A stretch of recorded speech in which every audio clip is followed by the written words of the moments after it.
on ACC Football Today. JP Sports presents ACC Football Today with Mike Hogwood.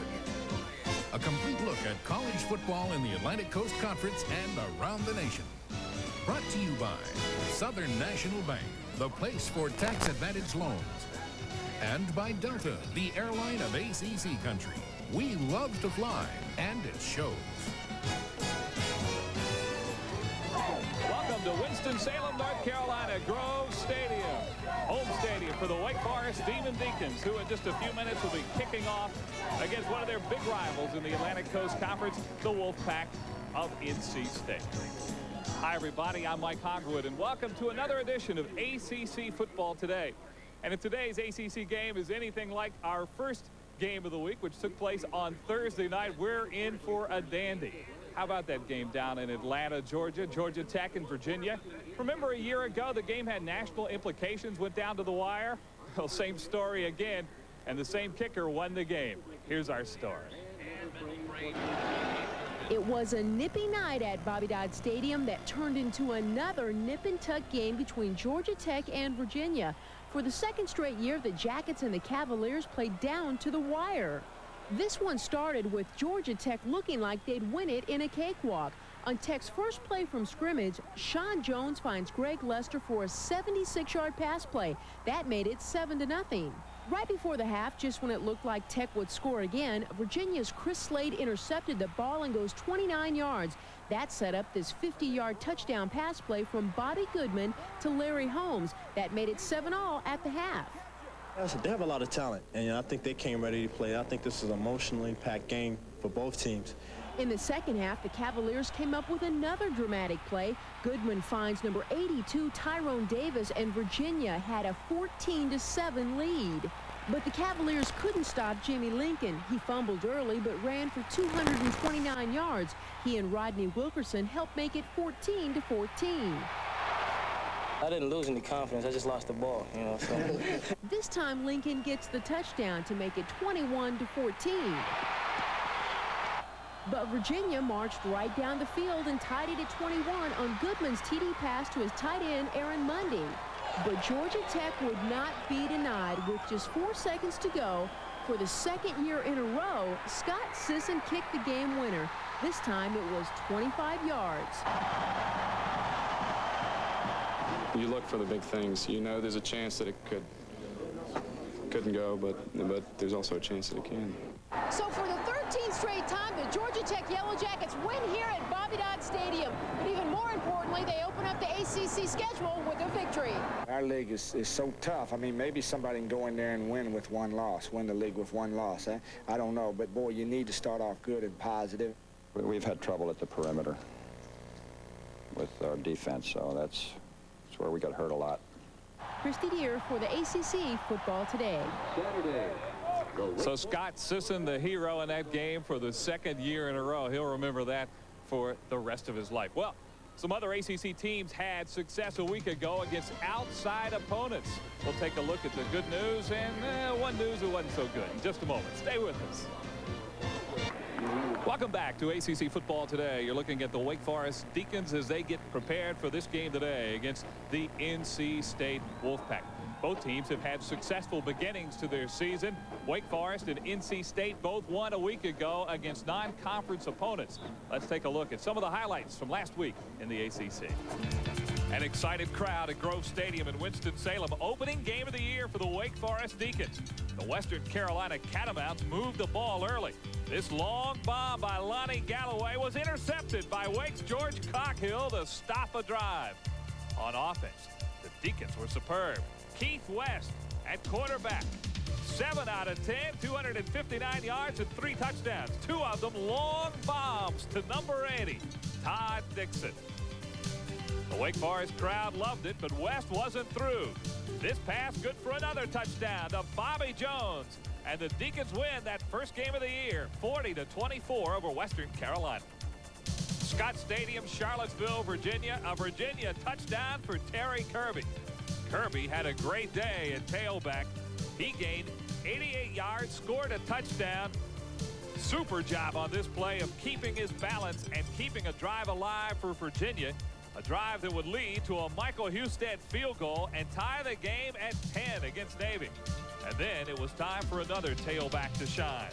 Nicky Fisher, his best game of the season, 138 yards. This run for a big Virginia first down, and Bobby Goodman, the quarterback, scores the winning touchdown. Virginia wins it 17-10. Goodman, a great job filling in for Matt Blunden. I think that he had an excellent performance. Never played before. Hasn't had a lot of practice until this year because he was never the backup. He made a couple mistakes, but only a few. You know, he did the right things mentally and threw the football pretty well. So that's about as much as you can expect in a situation like that. In other games, Georgia Tech beat Boston College 30-14. And at Byrd Stadium in College Park, Syracuse and Maryland, and Joel Good of the Terrapins causes 2 fumbles. That one recovered by Mike Jermalowicz and sets up this great run by Mark Mason. 71 yards for a Maryland touchdown. Mason had 96 yards rushing for the second week in a row. Again, it's Good causing a fumble. This one recovered by Ron Reagan. And the Maryland offense is on the move again. Troy Jackson would take the ball in the end zone, but it's not enough. Syracuse wins 31-17. In Chapel Hill, running back Natrone Means is out for the North Carolina Tar Heels. A new face, Antoine Williams, scores a touchdown for North Carolina against the Cincinnati Bearcats. Special teams played a big part in this game. Sean Crocker with a blocked punt and a touchdown. Randy Jordan is healthy again, and he had a great game at tailback. 106 yards, 2 touchdowns. That a 20-yard run for North Carolina. They roll 51-16. At Carter Finley Stadium, North Carolina State playing Kent State. And it's Randy Jordan to his favorite receiver, Shad Santee, for a score. Mike Reed had 2 blocked punts. Special teams playing a big part in this win for the North Carolina State Wolfpack. Dick Sheridan saw his offense really get untracked in this game. Aubrey Shaw with the sweep for the score for the Wolfpack. Charles Davenport, the ex-quarterback, on the receiving end of this Jordan pass for a touchdown, 47-0. And that brings us to our Lowe's Play of the Week. Scott Sisson's 32-yard field goal as time ran out to win the game for Georgia Tech over the Virginia Cavaliers. And again, a great play by Scott Sisson, our play of the week, winning that game for Georgia Tech against Virginia. You heard Bobby Ross say a moment ago, you might be able to win the ACC with 1 loss this year. As we take a look at the standings, you'll see that Georgia Tech and Maryland have started on the right note. Virginia, with losses to Maryland and Georgia Tech, 0-2. They've dug themselves a big, big hole. Right now, let's take a moment, look at some stars from a week ago, our ACC Players of the Week. Play fake, Brown looking. Has a man in the end zone, complete. Jones for the touchdown. Walter Jones, 3 touchdown catches against Rutgers. He's the offensive lineman of the week. His quarterback for the 2nd week in a row is the offensive back of the week, Dave Brown, 18 of 26, 4 touchdown passes against Rutgers. Defensive lineman of the week, Mike McCrary of the Wake Forest Deacons. A great game against Western Carolina. The backs, Mike Jermalowicz and Mike Reed. Reed with 2 blocked punts against Kent State for the Wolfpack. The rookie of the week, the short yardage man for the Georgia Tech Yellow Jackets, Rodney Wilkerson, 2 touchdowns against Boston College. We'll be back with an inside look in just a moment. We're going to talk now a moment about a guy who has a lot of strength, had a lot of inner strength, meant a lot to the Atlantic Coast Conference and the people here at Wake Forest. You'll recognize the name, running back Brian Piccolo. In 1962, a newcomer stumbled onto the Wake Forest football field. Just 5'11", 192 pounds, said to be way too slow to play football. But Brian Piccolo not only proved critics wrong with outstanding record-breaking performances, he showed each of us how to win at life and how to fight a battle when you're up against all odds. Brian was a person who never considered whether you were anything other than the kind of person you should be. He accepted people for what they were. He was a great human being. He had a warm heart. He was fun. He was gregarious. He liked people. He did things. He was determined. I think as a football player, the thing that I remember about him, and most of all, is he was a tremendous competitor, and he always wanted to be the best. He just could not stand for somebody to do it any better than he did. And whatever it took for him to do that, he tried to be better than him. He just worked so hard. He hated to lose. And at Wake Forest in those days, we were not winning a lot of games our sophomore and junior year. And then in our senior year, we broke 500, 5-5 under Bill Tate, which was a tremendous accomplishment for a team that was projected to lose just about every game. And Brian was an All-American. He led the nation in rushing. He led the nation in scoring. But you could count on him. You could trust him in that he was going to show up and play every single day. Brian Piccolo was filled with a desire to succeed. And after a win over arch-rival Duke, a reporter was quoted as saying, Piccolo literally had to be picked up and carried from the field. He was caked with mud, and it wasn't even raining. It was a beautiful day, sunny and hot, and the field was dry and dusty. On a bright sunny day, Brian Piccolo was caked with mud because that's the way he played the game. Brian was someone that we could count on all the time. He was someone we knew would play hard. He played sometimes when he was hurting, and everyone really trusted and respected that about him. But we also had a lot of good players on that team who have gone on and had real nice careers and nice lives, and I've had a chance to see over the years and have enjoyed quite a bit. I think Brian would be the first one to give credit to the other people and for all that they did. But I bet that most of the others would also look to Brian Piccolo and say he made the difference in what happened. Brian Piccolo was indeed an inspirational player. As a youngster, I had a chance to watch Brian Piccolo play, not here in Grove Stadium, but across town at Bowman Gray Stadium. And I saw that great game against Duke when he literally carried 4 and 5 Duke players on his back and would not let his team lose that game. We'll be back with more of ACC Football Today in just a moment.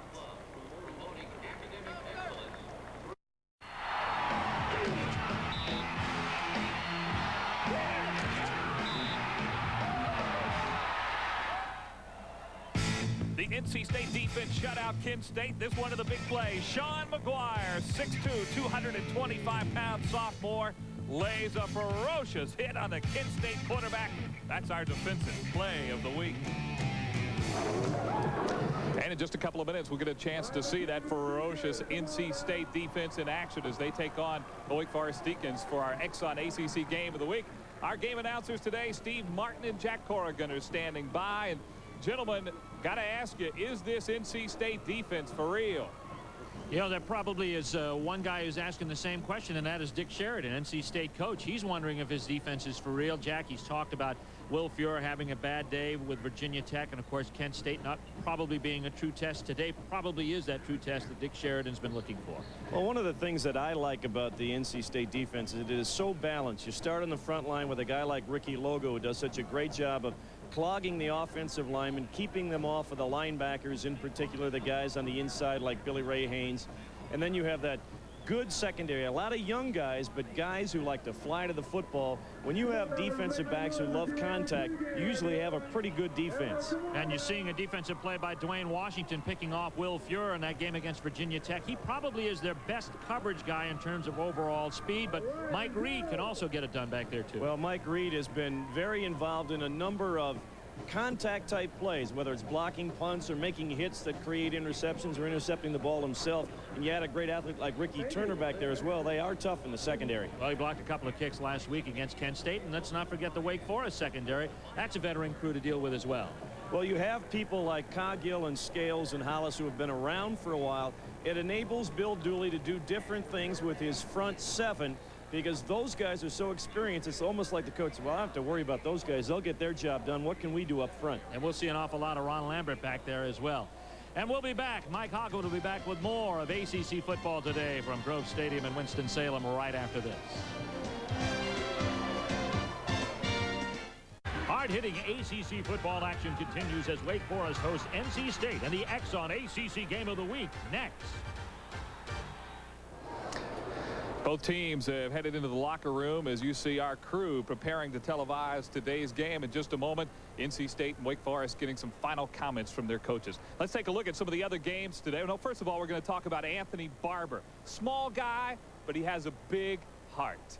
Let's take a look at what Anthony's accomplished this season. In 1987, Garner High School played for the state football championship in North Carolina.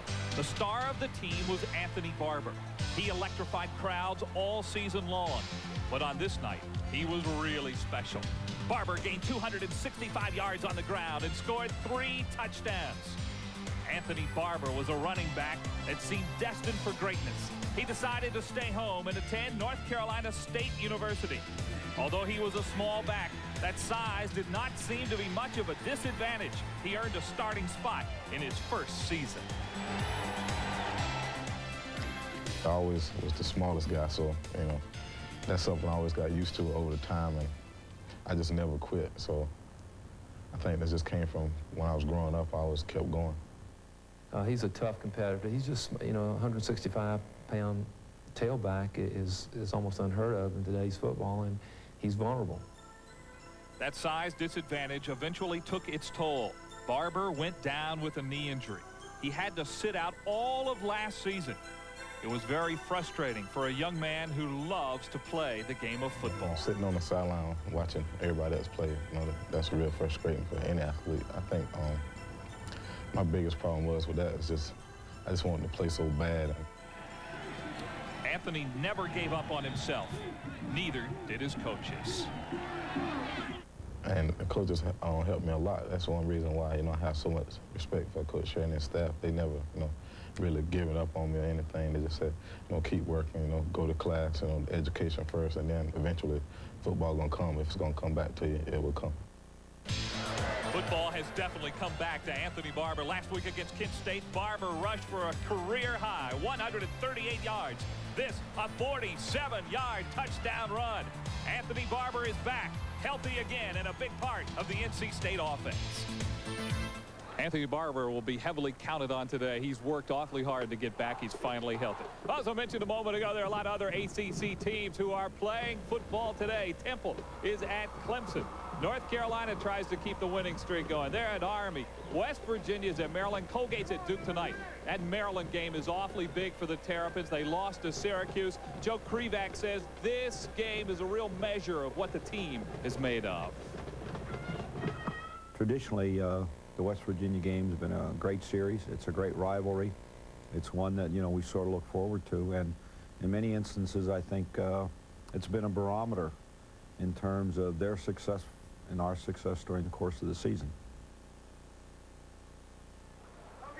All right, that's Joe Krivak, who is talking about the big game today between Maryland and West Virginia. Next week, we will be in Raleigh, North Carolina, Carter Finley Stadium for another edition of ACC Football Today. That's because NC State's playing another big rival, the Tar Heels of North Carolina. That will be our Exxon ACC Game of the Week. Our game of the week today is NC State and Wake Forest. Kickoff is just a couple of minutes away, so hold on to your seat. I'll be back in just a moment. I'm Mike Hogwood. So long, everybody. Football Today has been brought to you by Delta, the airline of ACC country. We love to fly, and it shows. And by the Jefferson Pilot Life Insurance Company.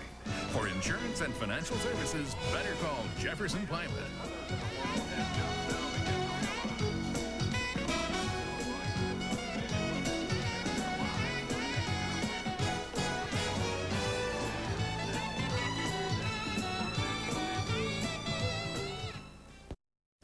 The following is an exclusive presentation of JP Sports.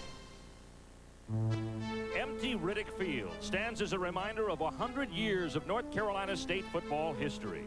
Great games and greater legends, such as Coach Earl Edwards, who led the Wolfpack to its first bowl win, and All-American quarterback Roman Gabriel, who captured virtually every NC State passing record.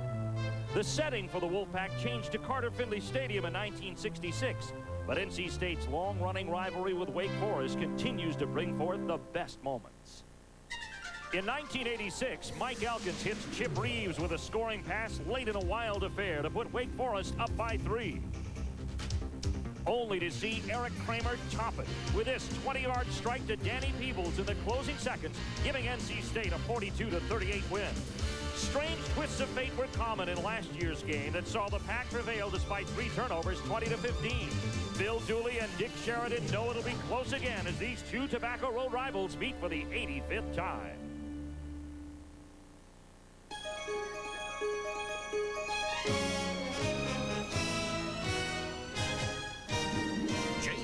Sports presents the best in regional college football, the Atlantic Coast Conference.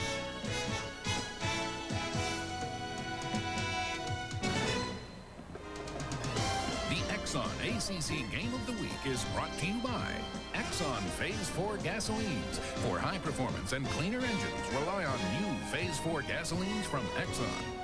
By the Jefferson Pilot Life Insurance Company. For insurance and financial services, better call Jefferson Pilot.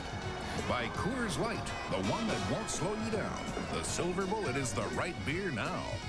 By Delta, the airline of ACC country. We love to fly, and it shows. By Diet Pepsi and caffeine-free Diet Pepsi. You got the right one, baby. And by BMW, the ultimate driving machine.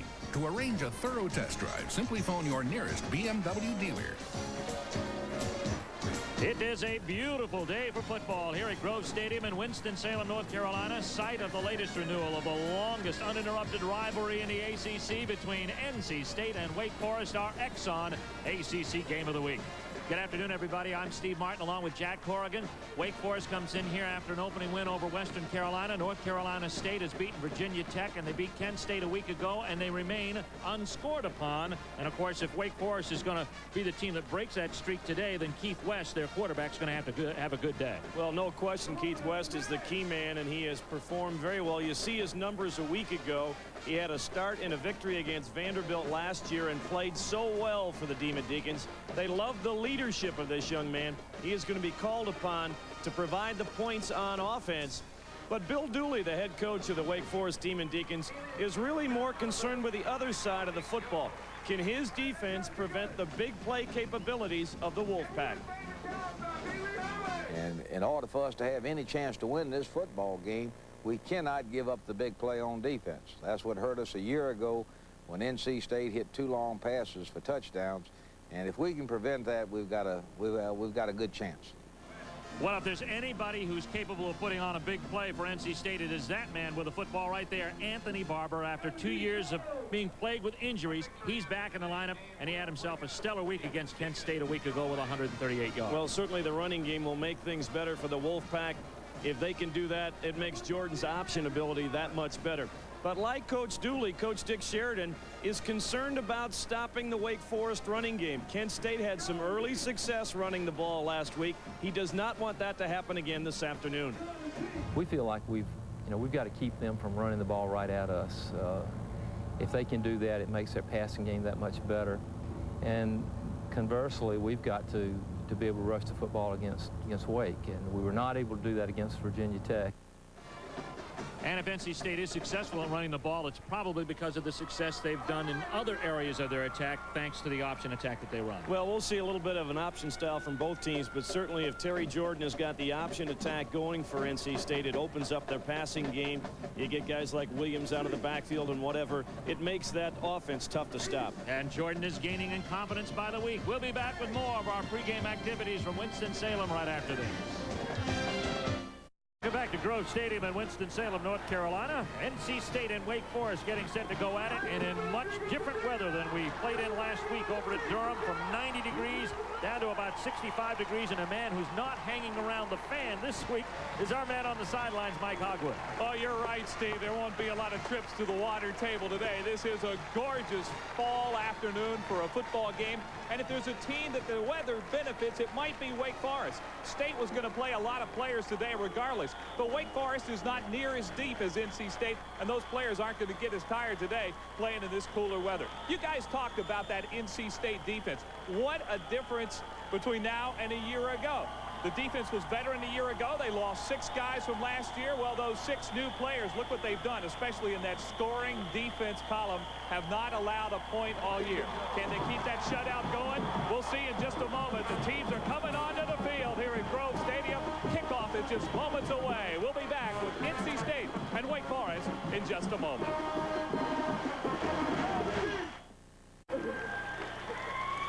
North Carolina State and Wake Forest set to kick it off for the 85th time. North Carolina State's been playing the Tar Heels of North Carolina longer, but they've played nobody more than Wake Forest. They've played North Carolina 80 times to 85 in this series. It'll be Falbo to kick off. Mark Falbo for North Carolina State, and deep back for Wake Forest will be Anthony Williams. As you look at Falbo, there's Williams, an excellent return man. Last season, of course, there you see what he did. Second in the ACC and averaged 25 yards a kick. Falbo characteristically gets his high, but he hits a line drive this time out, and it's fielded at the 17-yard line. Up to about the 30-yard line, and finally brought down. The ball carrier there was Richard Goodpasture. 14-yard return, and that's where we'll start. There's our true value starting lineup on offense for Wake. Keith West, we talked about it. Anthony Williams. Bob Nibala is maybe the best blocking fullback. Bobby Jones and Greg Long will share the wingback spot. Todd Dixon, their best threat. John Henry Mills at the bottom of your screen, the all-conference tight end. Mills is in the slot to the top side. Bobby Jones is the wingback to that side as well for Keith West on first down. He gives to Anthony Taylor first up through the middle. And Anthony Taylor gets about 3 yards on the play. Tyler Lawrence on the tackle. Let's look at the defensive line. Ricky Logo keys that defensive front. He is the strongest man for NC State. Billy Ray Haynes and David Merritt do the dirty work on the inside. Lawrence and Henry can fly to the football. We talked about that secondary. Sebastian Savage, the only returning starter from a year ago. Gary Pettis is wide to the top. 2nd and 7 now for Wake Forest at their own 33. Mills comes back in motion. This is Williams. Williams with good blocking out to the 37-yard line. He's brought down by Billy Ray Haynes and the defensive linebacker inside for North Carolina State. It's going to be a gain on the play of about 5, and it'll bring up 3rd and 3. Anthony Williams showing good north-south ability here. He bumps to the outside a little bit. Once he picks up the block, he gets vertical. And if it had not been for the solid tackle of Billy Ray Haynes, he would have picked up a Wake first down. John Leach replaces Williams in the lineup now on 3rd and 3. No score. First possession of the game. Williams to throw. As a man, that was Mills, but it is knocked away by Mike Reed. Mike Reed with a great break on the ball. They just wanted to run a little turn-in route to Mills. And watch Reed reach around the big tight end. And actually, he almost had the better shot at catching the football. West trying to throw the safe pass, but Mike Reed forces the punt for Wake. Liddell George is deep for Tim Sheep's kick, averaging 40 yards, 46 yards a kick. This is very returnable by George at the 35, up to the 40. And he's brought down at the 45-yard line by number 90, Rob Cock. It's a 17-yard return of a 33-yard punt. Let's take a look at North Carolina State's offensive line. Happy to have 2 guys back. Anthony Barbour, who missed last year, and then Greg Maynard getting his first starting assignment at the fullback spot. Davenport, the ex-quarterback. Griffiths, their best deep threat. Good solid line. Scott Adell, the right tackle, the best up front. 1st and 10 for NC State. Ball at their own 45-yard line for Terry Jordan. Barbour on the pitch. He gets out over the 45-yard line to the 48-yard line, and he's brought down there by Maurice Miller, the drop end, as we look at the Wake Forest defensive line. Marvin Mitchell back after a severe knee injury, heads up a veteran defensive line. Miller and McCrary, good speed on the outsides. Solid on the inside as well with Thompson and Shellhammer. And that good secondary, Coggill, Lambert, Scales, and Hollis. All but Lambert have been starters before. Silver anniversary in coaching for that man, his 25th season in coaching, both at North Carolina, Virginia Tech, and now at Wake Forest in his 5th year at Wake. There's his record there. Overall, Bill Dooley has a sparkling record of 152 and 114. The old trench fight. We've got a delay here. Well, you know, right as that ball was snapped, I thought I heard a whistle. I did too. Somebody in the stands blowing a whistle, and that maybe had the Wake defense slowing down on the play. Gain of 3 by Barbour makes it 2nd and 7. Got some activity early on the line of scrimmage. Here's a flare-out pass to Davenport over the 50-yard line. They'll mark him down to the 46, but we have a flag back at the 47-yard line. I think Trick Brody got offside. He jumped it off almost a count early at the 47. We'll see what it is. It's going to be a gain of about 5. So we have offsides against the defense, holding against the offense, offsetting penalties, replay second down. Let's go down to the sidelines and Mike Hogwood. Jack, you was exactly right about those whistles. There's not just one. There are a lot of them here in the stands. The officials have had the PA announcers say don't blow them while the guys are playing. Wake Forest quit on that one play because of all the whistles being blown in the stands. We'll have to see if that announcement works or not. Wipe out that penalty to Brody. Wipe out the pass reception to Davenport. Bring back 2nd and 7 for Terry Jordan and the North Carolina State Wolfpack. Davenport and Shad Santee are split wide to the top.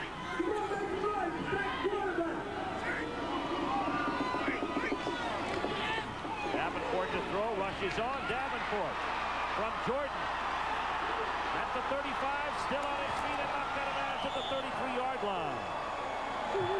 Knocked out there by George Coghill, who is slow to get up, but it's a 28-yard gain on the link up from Jordan to Davenport. What a great concept. They went to almost a no-back look. Wake with a lot of pressure sets up a screen in which Davenport works under and back against the grain on the screen. I love how coaches pick up from each other. That's a basic Steve Spurrier play that just about everybody in the conference uses now. 1st and 10 inside the 25 of the 23 of Wake Forest for North Carolina State. The fake pitch and then the pitch to Maynard. He gets up over the 20-yard line down to about the 19. Shellhammer is in on the tackle for Wake Forest. To go back one more time to the big play that preceded that one, that's what Dick Sheridan wants to do with his offense. Get the ball to a big play player like Charles Davenport in the open field and let his athletic skill take over. It creates the big play. You're down now in the scoring zone. 4 yards on the gain by Maynard that time, and it's going to be 2nd and 6 out of the I formation. Jordan has an option, calls his own number, runs through Mitchell's grasp. Ball is knocked around. It's down to the 16-yard line. Mitchell on the tackle. It's going to be close to the first down, but maybe about a yard short. Actually, about 2 yards short. They need the 13 to get the first down. So it'll bring up the third down situation of the game for North Carolina State. Ball right in the middle of the field, so they can afford to run almost any kind of formation. They're out at a power I setup. 3rd and short, no score. Here's Jordan. Jordan has the first down at the 12-yard line. Through the tackle of Lamont Scales, there's a flag on the play. It was thrown down at the 10. Noisemakers are allowed in the stadium, such as whistles, or no type of noisemaker allowed today. Holding against the offense. Right at the end of the play, Steve, Dick Sheridan says, how can you do that? The guy's on the ground. Let's see if we can pick it up right at the end of the play, perhaps. Well, hard to tell from that perspective, but the official from the back end of the field makes the call, but it negates the first down. It goes from the spot of the foul, so it'll make it a 3rd down and about 8. Obviously, though, it's a holding call that was so unnecessary it wasn't even germane to what was happening at the point of attack. If it's not visible on the screen, it wasn't around the ball. It'll be 3rd and 8 now, instead of 3rd and 2 previously. A passing down potentially here for Terry Jordan. Chris Williams is in as the wingback to the right. The look is to Liddell George, complete and close to the first down. It depends where the spot will be, close to the 12-yard line. Maurice Miller, the drop end, was the man who pulled him down. Chris Williams, the wingman, clears out the area as well as Davenport, and then George slips out from underneath. Against a fundamentally sound team like Wake Forest, delay patterns can work because the linebackers make their read long enough and then drop into coverage. Then you run the delay and you can find some open space. 9-yard gain on the play, brings up 1st and 10 at the 11-yard line. He's off to the fullback Maynard, straight ahead to the 7. He bowls over people to get that far, and he took Rudy Thompson in there with him. Well, they are happy to have Greg Maynard back, their leading ground gainer from a year ago. Got in about a dozen plays against Kent State last week, but now back in.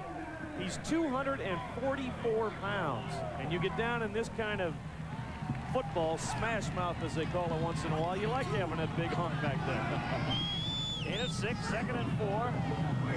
Wolfpack at the Wake Forest 6. Maynard gets it again. He's headed for the end zone. Touchdown, North Carolina State. Greg Maynard just carried the linebacker, Rudy Thompson, into the end zone. Coming back from knee problems, you see the brace on the right knee. Just kept those legs a-churning and found the end zone. Talk about smash mouth football. That's just exactly what it was there for Maynard. Out of the hold of Kilpatrick, this will be Damon Hartman for the point after. Kick is up. It is no good for Damon Hartman. Key point after a miss, and NC State, however, is on the scoreboard first. Maynard's touchdown of 6 yards puts the Wolfpack in front of Wake Forest by a score of 6-0. We'll be right back.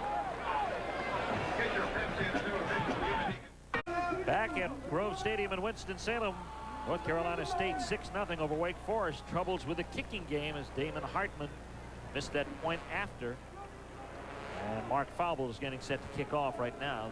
Dick Sheridan very concerned about his kicking game and wanted to find out early what it is going to do. He's going to use a lot of kickers today. Anthony Williams waiting for the kick of Falble this time around. Falble gets it up high. Bounces to Williams at the 21. Williams driven out of bounds at the 39-yard line. Return of 19 yards on the kick. The short one picked up by Anthony Williams. Scoring drive for the NC State Wolfpack. They won 8 plays, 54 yards. Maynard with the touchdown, the big play, the little screen pass to Charles Davenport.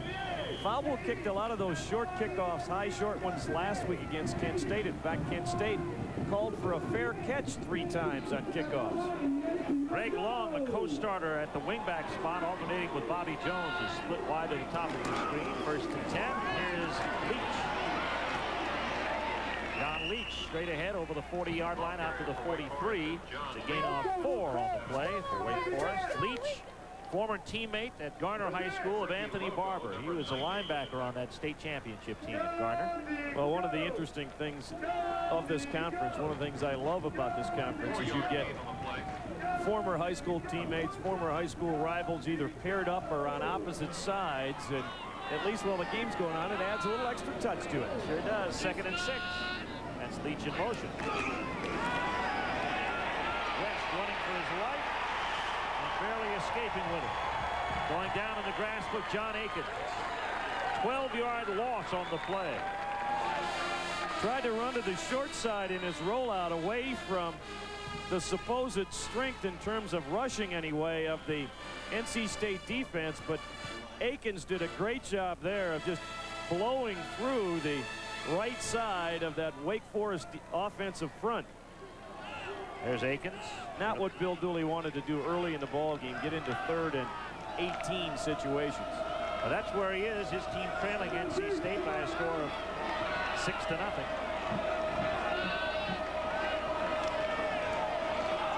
Kennedy, the fullback, straight ahead, gets out over the 35-yard line to the 38.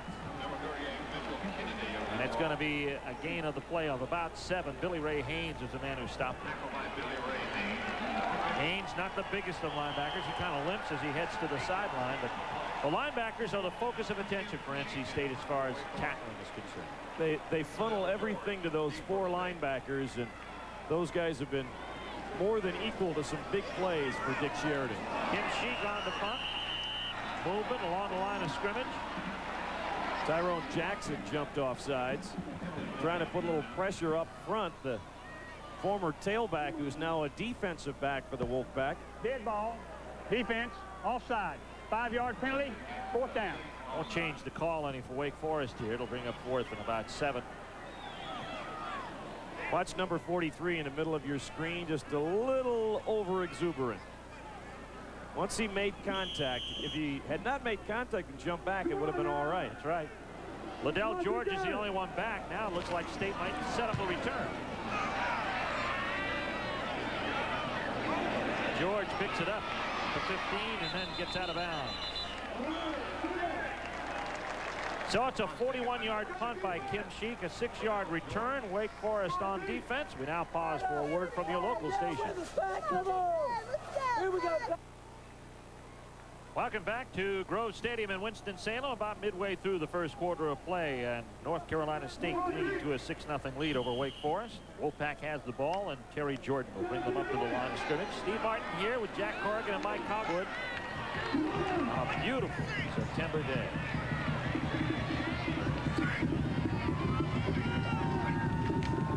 Second man in the eye, that's Barbour.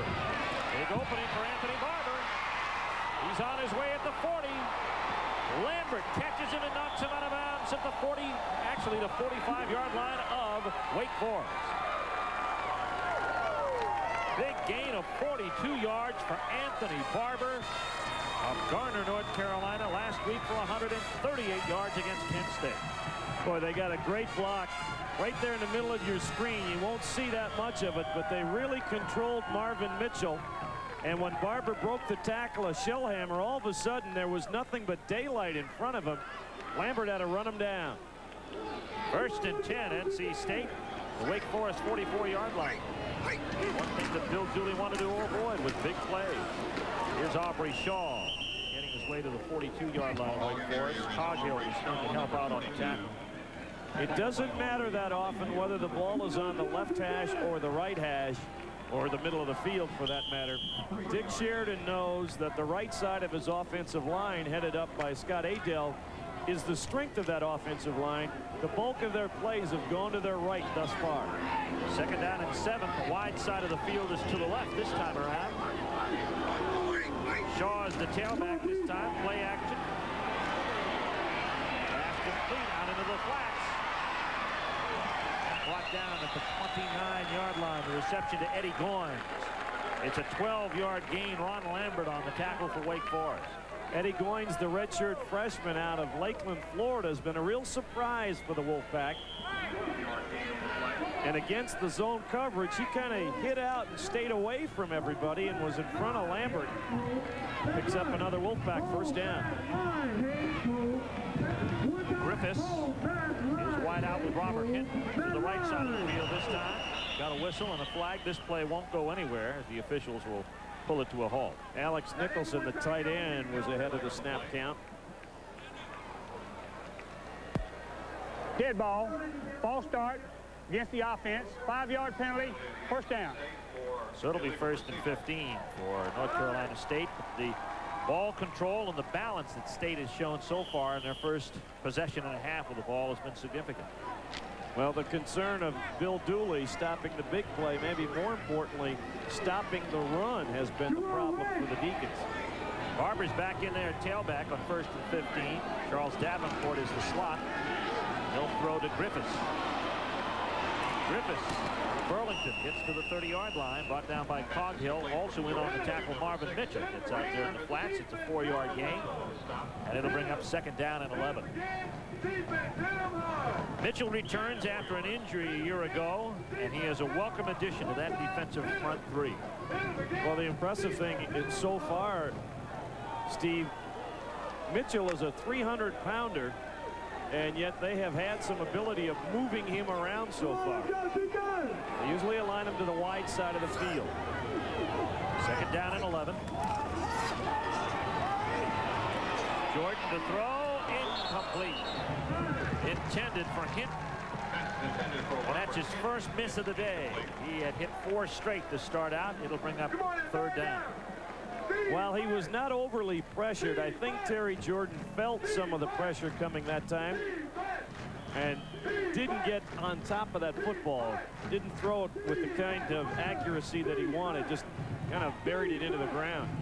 State up 6-0, and they're trying to add to that lead, but they face 3rd and 11 at the Wake Forest 30-yard line in the passing formation.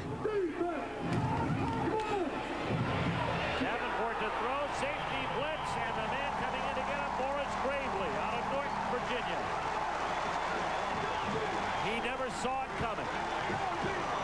From the blind side, and a delayed Strong safety blitz. Look at the alleyway for Gravely. Comes through untouched and buries Jordan.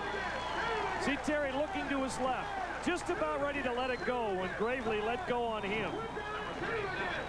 Trink Brody looked like he was close to the play as well. Tim Kilpatrick will come out to punt, averaging 42 yards a kick. Wake Forest not anticipating a return. This one taking place at the 37-yard line.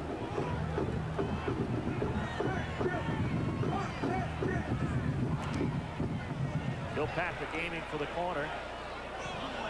Knocks it down inside the 20. It's out at the 17-yard line. It's a 22-yard kick.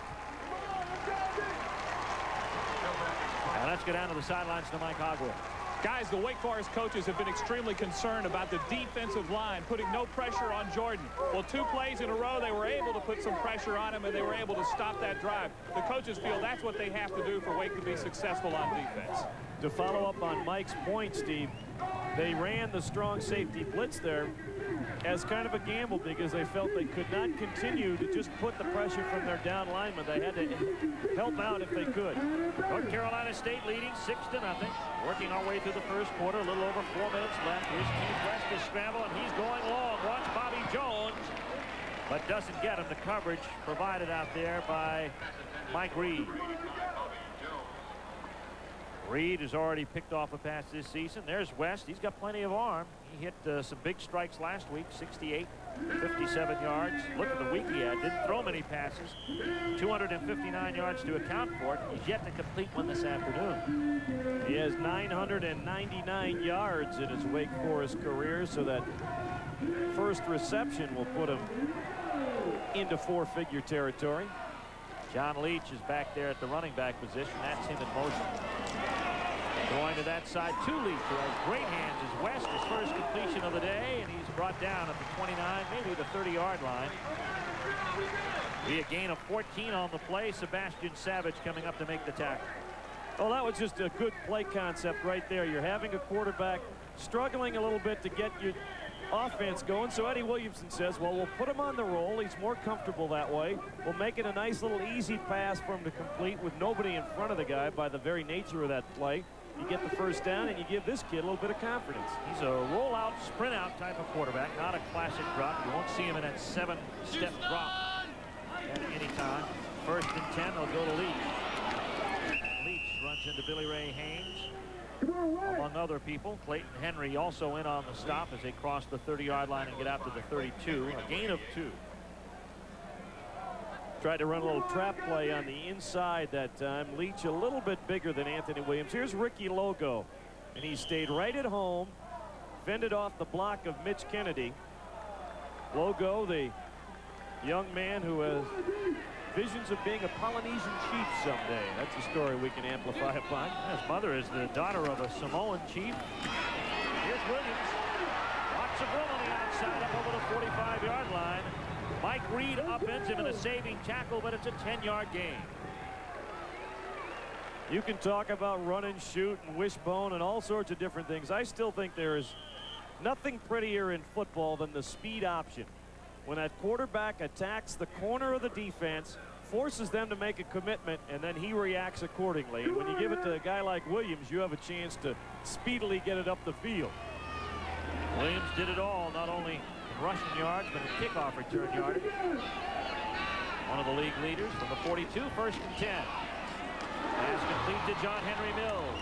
He is buried immediately by Ricky Turner in a gain of 5. Keith West checked off at the line of scrimmage there. He saw NC State coming with their blitz package. Checked off the little turnout route to his all-conference tight end, John Henry Mills. As good as a first down run, you get half that necessary 10 yards. This is a Wake Forest team that has some weapons offensively. They can sustain a drive. They were very pleased with the way they sustained 2 drives of 90-plus yards a week ago.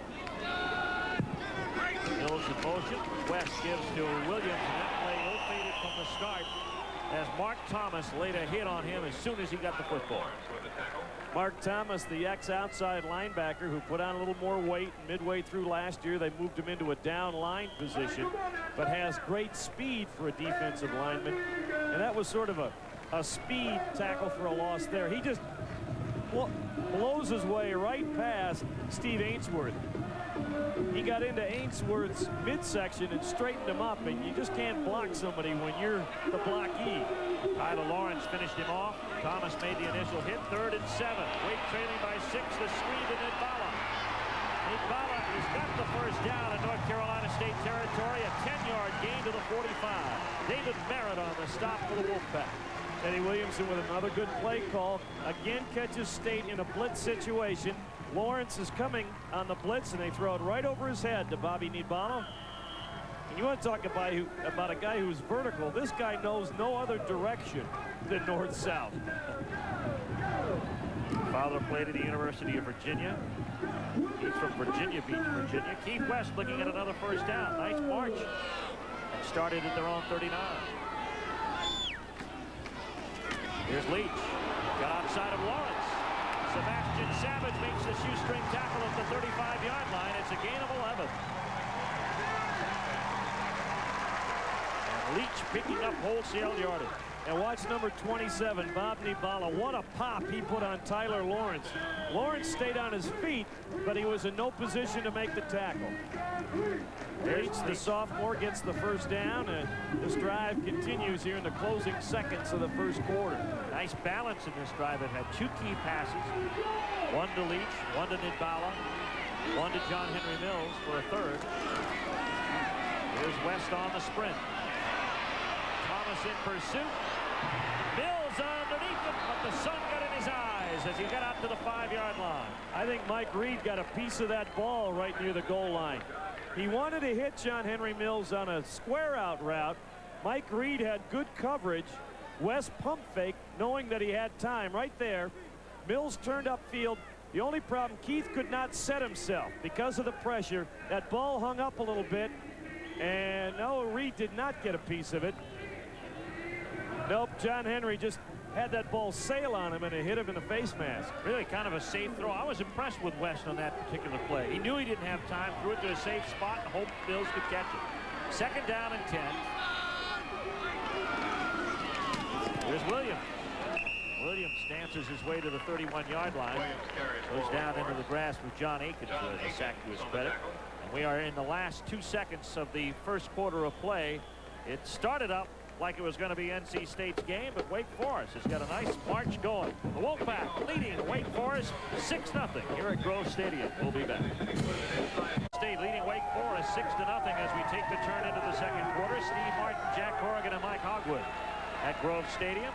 An interesting first quarter of play that sees Wake Forest on the march. They started this drive at their own 16-yard line. 1st and 10. Here comes West to throw. It's 3rd down. Actually, ball fumbled. North Carolina State has the football. Mark Thomas from behind forced the fumble. That NC State defense has been the most opportunistic unit in the Atlantic Coast Conference. West rolling to his right. Thomas just kept on coming from the backside. And when he stepped around, Tyler Lawrence, he left the ball exposed and got knocked away on the Thomas tackle, and Ricky Logo ended up covering the football. An opportune time to mention that at the conclusion of today's game, we'll be selecting the Schick Most Valuable Player from each team, and Logo just might be a candidate. There's NC State forcing the issue this season. 12 turnovers so far, and that's tops in the conference. 12 turnovers in 9 quarters. 1st and 10. Jordan to throw. Outside the pocket and scrambling. Pass is incomplete. That time he wanted his fullback Maynard. Coverage there by Maurice Miller, the drop end. Well, actually, he wanted Robert Hinton, the wide receiver, on a fly route up the sidelines, and there was just no place to throw it. Jordan had all the time. He rolled out and eventually tried to hit it to Shaw. Want to remind our stations along the lines that we are 1 break behind, but we are staying with format. So, yeah. 2nd down and 10. North Carolina State at their own 34-yard line. Jordan to throw. Scrambling out of the pocket. He will not get away. Finishing them off on the play that time. Michael McCreary. Looked like Michael McCreary was one of them in there. Dred Boo was putting some pressure on as well. The second Wake Forest sack. McCreary, who had 6 sacks a year ago, in on that stop along with Dred Boo, excuse me. McCreary, not very big at 225, but he knows where the quarterback is and figures out a way to get there. Wake Forest defense stiffens. 3rd down and 12. For NC State leading here 6-0. Flags fly on the play to stop it from conception. We'll see what the call is going to be. NC State might have exhausted the no, it isn't a delay of game situation. Dead ball. False start. Offense. 3rd down. Well, after that very impressive start, this NC State offense is making crucial errors in 3rd down situations. And they've been placed in 2nd and long rather than 2nd and intermediate or short by Wake Forest defense on 1st down. It's 3rd and 17 now for the Wolfpack. Now, Bill Dooley, who loves to coach defense, loves even more this kind of situation. 3rd and 18, you can do a lot with your defense. That's right. 4-man rush, obviously, and do you send a linebacker?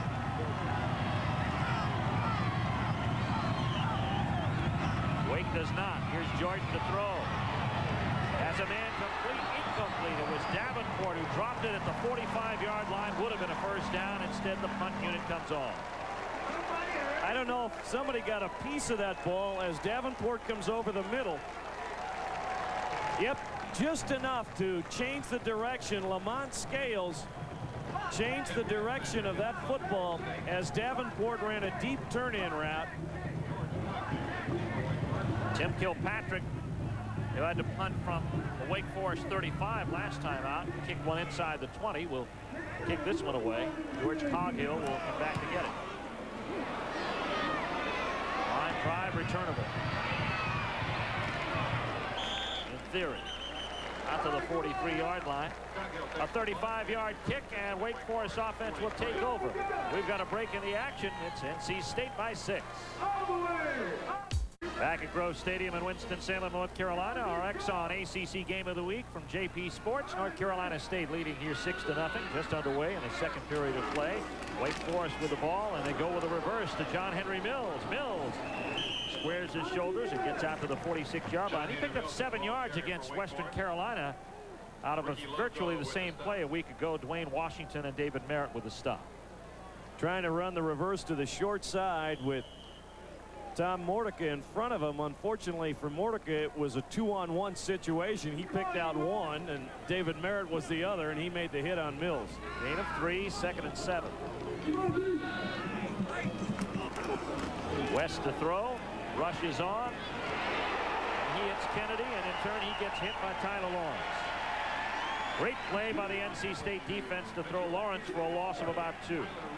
Well, coaches like to give names to linebackers, and at NC State appropriately, that outside linebacker to the wide side is called the Wolfpack.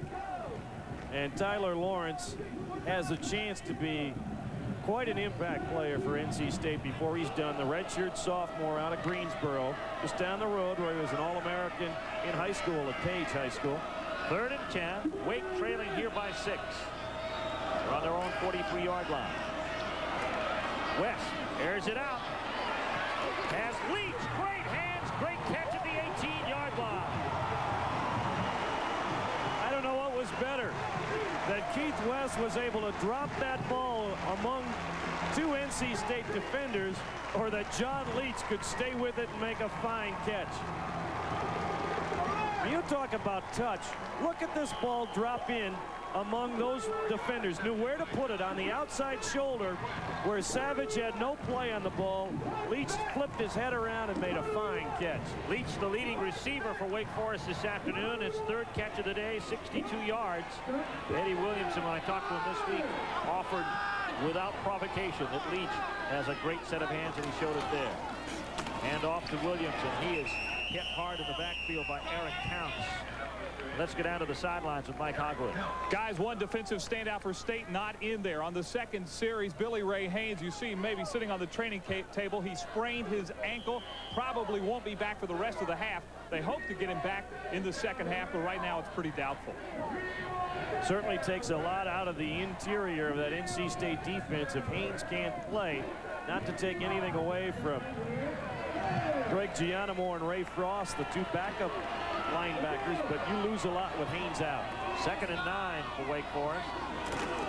The NC State 18. Here's Williams loose to the 15-yard line. Ball was loose. Ball carrier is Anthony Williams. And it's going to be ruled dead at the 15. They'll bring it back. NC State, or rather Wake Forest, Bala had recovered it as Dick Sheridan looks on. And of course you can't fumble the ball forward. If it's recovered by another offensive player, they return it back to the spot of the fumble. That brings up 3rd down and 7, a gain of maybe 2 yards on the play by Williams. Williams, who was a little fumble prone his sophomore season, felt he cured that last season.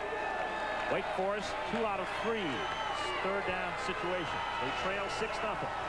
Second quarter action. Leach in motion. Will he get this one? West will run out of room into the end zone. Incomplete. Intended for Bobby Jones. Good coverage by Sebastian Savage. Looked like West just flat out ran out of room.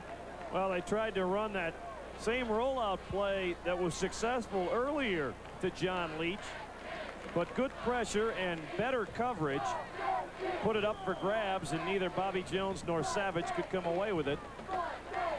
Wake will try and cut the lead in half with a field goal try. Up 32 yards in length. That man right there is Mike Green out of Greensboro, North Carolina, sophomore. This will be his first field goal collegiate attempt the first collegiate field goal attempt of his career, obviously. Rotopis is the holder. There's the kick. It is no good. Wide and to the right from 32 yards. So Wake Forest drives the length of the field from their 16. They come up empty. They trail North Carolina State by a score of 6-0. Find their first points of the season so far. A missed field goal of 32 yards by Wake Forest. The Wolfpack has the ball back. Pitch back comes quickly to Greg Downs, who was second leading ground gainer a year ago, and he's tackled by Lamont Scales. Downs has been out because of a thigh injury. Let's go down to the sidelines of Mike Hogwood. Well, guys, for the first time this year, we've seen the effect of that narrowed goalpost. We have a missed extra point on the part of NC State, and then Mike Green missed that first field goal attempt ever. Kicking has been a problem early in the preseason for Wake Forest as they struggle to find somebody with some consistency on the field goal and extra point tries. 2nd and 5, and off to the fullback. Over the 35-yard, 25-yard line to the 27. Ryan Alston is in on the tackle. The carry made that time by Chris Cotton. I don't want to second-guess our partner down there, but Mike Green would have needed goalposts about 40 feet wide, I think, to make that first field goal try. Damon Hartman was a little ill-fated right from the hole. It's 3rd and 3. State is up 6-0. They have the ball at their own 27-yard line. This is down. Looking very good on the play. Gets the first down at the 32-yard line. Lamont Scales has to come up and make the tackle. You're always worried when defensive backs are making a lot of stops. Well, that was just great push off the line of scrimmage by the left side of that NC State offensive line. Scott Woods, the sophomore, at offensive tackle, and Todd Harrison, the tight end. They really control that play right from the get-go. 8 of 5, 1st 10 from the 32. Cotton gets the handoff this time. The bruising fullback makes his way to the 35-yard line. Trig Brody is in on the stop along with Rudy Thompson. Tackled by Trig Brody. Love to tease Dick Sheridan. It seems like there's a never-ending supply of receivers and running backs for his football team. I mean, they come at you in waves. They've gone 3 deep at all wide receiver positions and the fullback spot. They've gone 2 deep at tailback. Now they're 3rd deep with Downs, Shaw, and Barbour. Downs turns the corner at the 42, and he's driven out of bounds by Ron Lambert. 9-yard gain on the play. It's a 1st down. Gutty pitch there by Terry Jordan. He was being dragged down on the play, but had enough confidence. Watch the right side of your screen right there. Drake Brody had a piece of him, but he had his left hand free so that he could make the solid pitch to Gary Downs. And that's one thing coaches work on. They don't want guys always pitching with the same hand. You work to your left, you better be able to pitch it with your left hand. That's what he did last season, 4.2 average and 6 touchdowns. Seeing his first action this year after the thigh injury. Here he is again. Handing his way to midfield, and he's in Wake territory. Brought down by Maurice Miller at the 46-yard line. Another 9-yard gain for Gary Downs. Early in our telecast, Mike Hogwood down on the sidelines talked about the Wake Forest defensive coaches worried about stopping the running game. Look how far upfield Gary Downs ran before he encountered any kind of contact whatsoever. That means that front wall of the Wolfpack is really dominating the line of scrimmage. Yard shy of a first down, 2nd and 1. Anthony Barbour is back in the backfield now. Fullback straight ahead. Going to be close to a first down. Maynard gets the carry over the 45-yard line, now down to the 44, and it's going to be a first down for Wake Forest for North Carolina State. NC State with 91 yards of rushing. Wake Forest with 36. The offensive line, well, they call it push. Controlling the line of scrimmage, and see how much penetration they got before Brody was able to make some contact on the runner going over the top.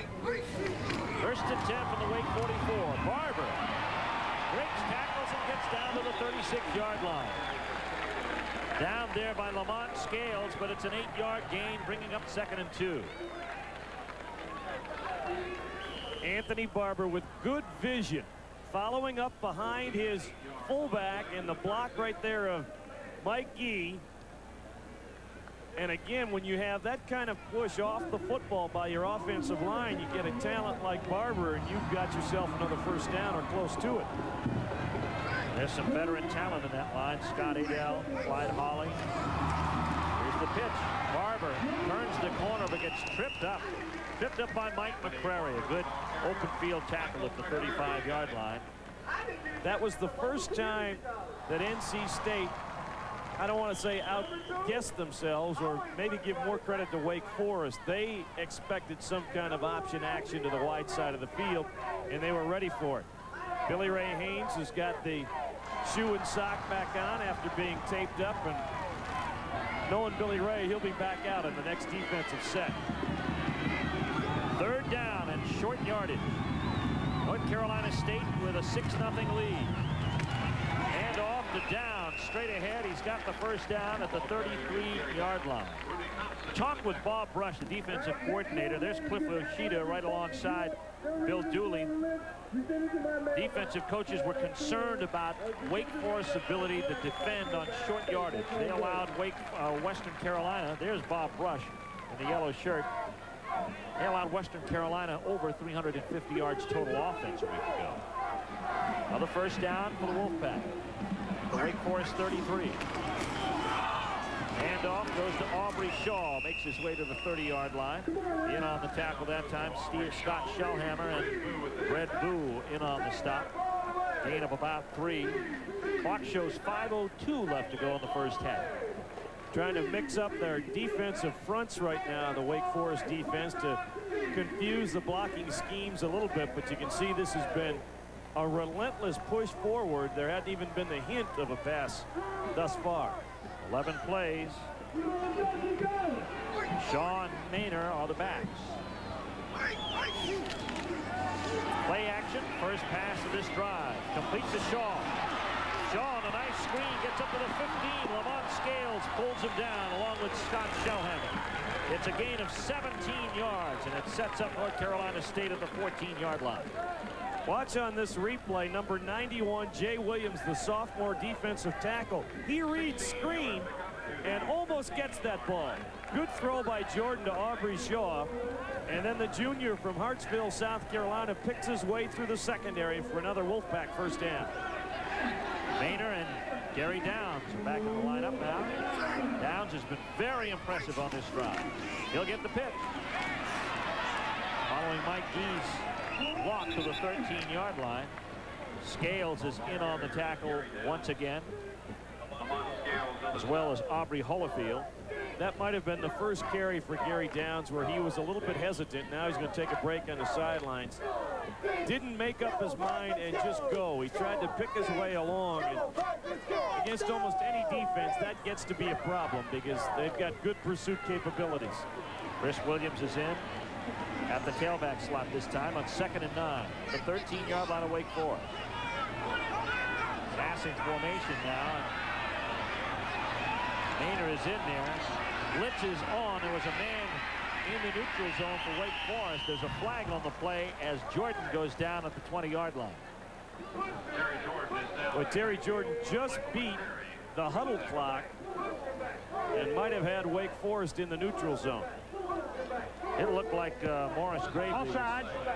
Defense. 5-yard penalty. Previous spot. 2nd down. So it'll be 2nd down and 4 instead of 2nd and 9. We'll see North Carolina State again against North Carolina. High noon at Carter Finley Stadium. In the Exxon ACC football game of the week. JP Sports will have it on for you. The game is already a sellout, so if you're a fan of either the Wolfpack or the Heels, this is the best place to see the game on the ACC game of the week. Got a break in the action. Timeout on the field called by North Carolina State with 3:21 left to go on the first half of play. The Wolfpack up by 6. North Carolina State burns a timeout. They have 2 remaining to talk over that 2nd and 4 play. Leading Wake Forest here by a score of 6-0. Trying to punch one in at the Wake Forest 8-yard line. Hand off to Maynor. Maynor has the 5. Jumps over people down to the 4-yard line. Boy, Ted King had an interesting formation that time. He had both his tight ends in the game, Todd Harrison and Alex Nicholson, and split them both out.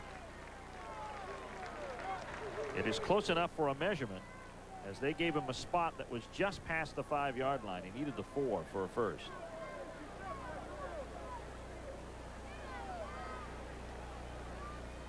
Inches shy. But when you're inside the 5-yard line, you know you're in 4-down territory anyway. So it'll be 3rd and inches for NC State.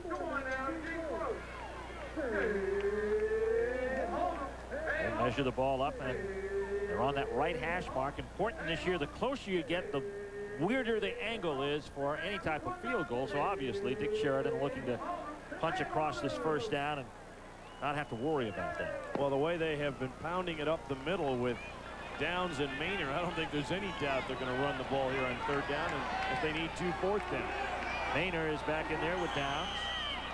Double tight end set as Jack pointed out before. 3rd and inches. 6-0 Wolfpack. Jordan calls his own number to the 2, and he's got the first down. So 4 chances to punch it in from here with the clock showing 3 minutes remaining in the first half of play. For an impressive drive with just 1 pass, that being the screen pass to Shaw that got them down close, but it has been just a relentless ground attack. Gary Downs is back there at tailback. As you look at Jordan, who made his first start a year ago against Wake Forest. 20-15 Wolfpack win.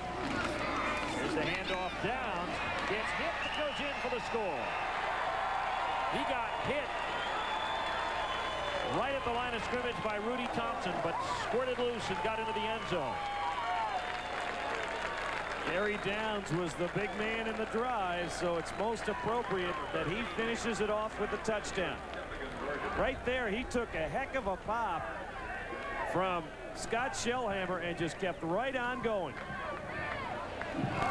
Damon Hartman, who shanked his first point after attempt, on to attempt this one. Out of the hold of Hunter Kilpatrick. There's the kick. It is up and it is good.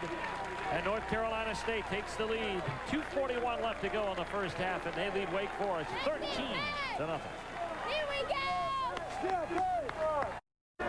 North Carolina State widens their lead to 13-0 in our JP Sports Exxon ACC game of the week over Wake Forest. 2:41 left to go. That was the Gary Downs drive. He got not only the touchdown, but 7 carries and 34 yards. Part of it. There's the scoring drive. They ate up 7-29.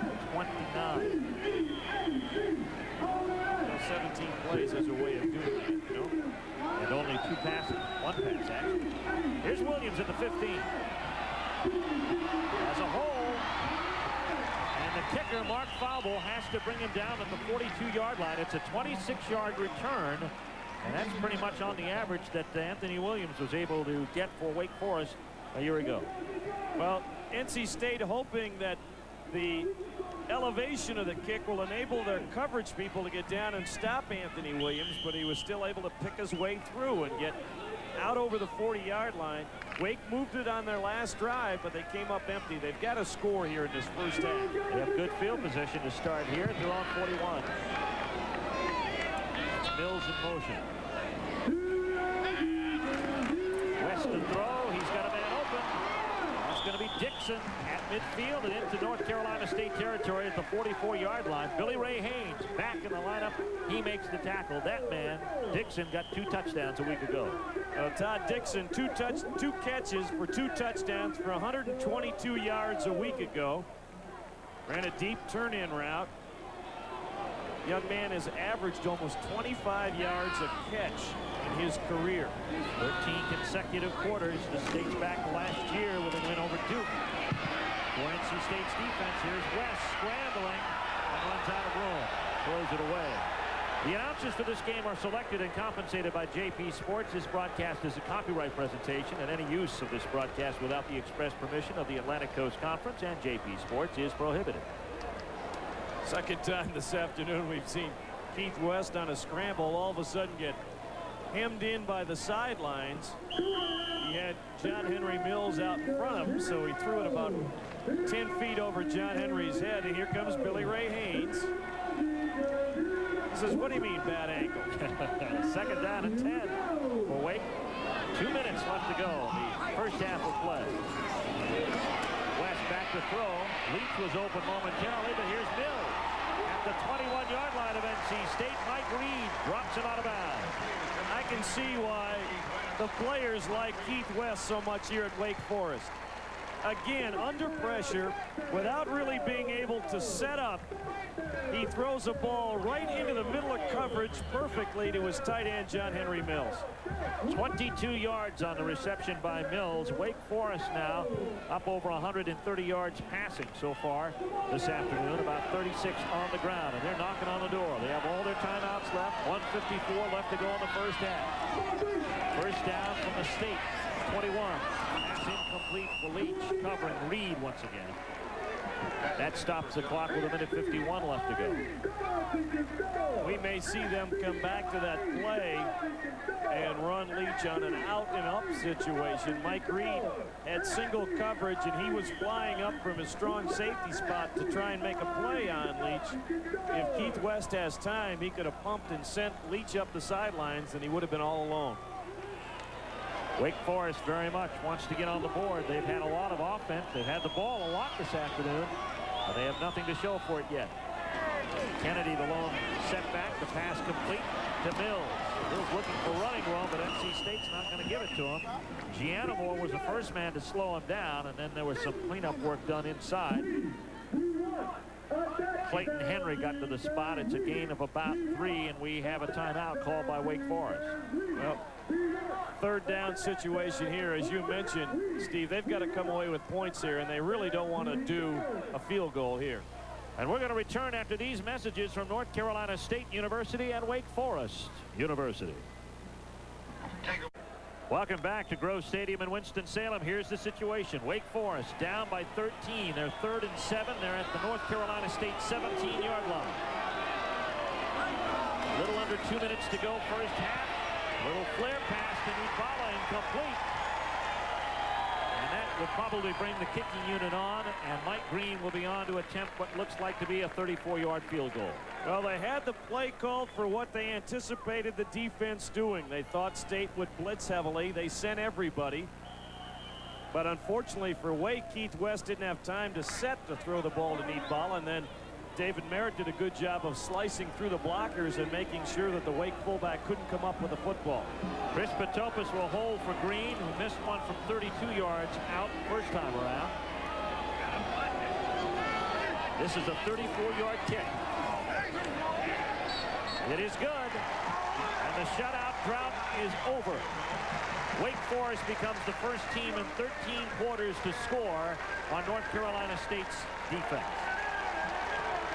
They came away with some points. I'm sure they felt like they wanted a touchdown, but they at least go into the locker room, they hope, at halftime down by just 10 points, as Mike Green, the sophomore from nearby Greensboro, gets his first collegiate points, at least in terms of field goals. He went 4 for 6 in extra points a week ago in the season opening win for the Demon Deacons. A victory of sorts for Wake Forest, really, when you consider how much they had the football in the first half. They were able to move, and now they have something to show for it. Well, one of the things that is most impressive about Dick Sheridan's defensive unit, headed up by Buddy Green, the defensive coordinator, they did this against Virginia Tech. They did it against Kent State. They allowed yardage between the 20s, maybe between the 30s, if you will. But when you get down into the red zone, into the scoring zone, they have enough confidence in their people to put a lot of pressure on the quarterback and to keep you from really getting into the end zone with the types of plays you want to run. And Bill Dooley has got to figure out a way at halftime with Eddie Williamson to crack through that scoring defense, if you will, of NC State. It's amazing that Dick Sheridan and Buddy Green have enough confidence in that young secondary where they converted 2 running backs to defensive backs to do the kind of things that they've done. They've been very daring with their blitz packages, as we saw in that last 3rd down play. Barbour is back deep. Mike Green getting set to kick off. Minute 29 remaining in the first half. This is Goins, 2 yards deep in the end zone. Hole up the middle, nice block, and he gets himself out to the 33. Now on their last drive, they moved it on the field, basically on the ground. Let's see what they do with 2 timeouts left for NC State. There's what we have coming up at halftime as Mike Hogwood will take you through the Scholar Athlete, the best of the ACC. Another one for the books, as well as scores from around the country and highlights from the first half of this one. There's been a lot to talk about. North Carolina State 13-3 in the lead. They're at their own 33-yard line. Barbour's the setback. He gets the delay call and runs right into Aubrey Holifield. What a play by the senior from Kings Mountain. Aubrey Holifield on the draw play stepped up, and State goes without a huddle, but I was surprised they were running the ball there. 1 yard loss, 2nd and 11. Clock moving, a minute left, first half. Jordan complete to his tight end, Harrison. Harrison, one of the tri-captains for the Wolfpack, carries it out to the 45-yard line. Going to be a gain of about 12 yards, and it's good enough for the first down, or is it? It's going to be very close. Close enough for the officials to attempt a measurement. Now they say it is a first down. There's the time remaining in the lower right-hand corner of your screen. 43 seconds left. Clock moving, and NC State with 2 timeouts. Leading by 10. Jordan to Harrison again. Nearly the same play. It's good for 7 this time.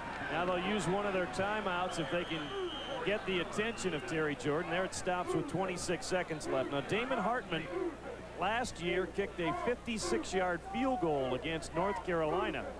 So they do not have to get that much further downfield to at least be in Hartman's range.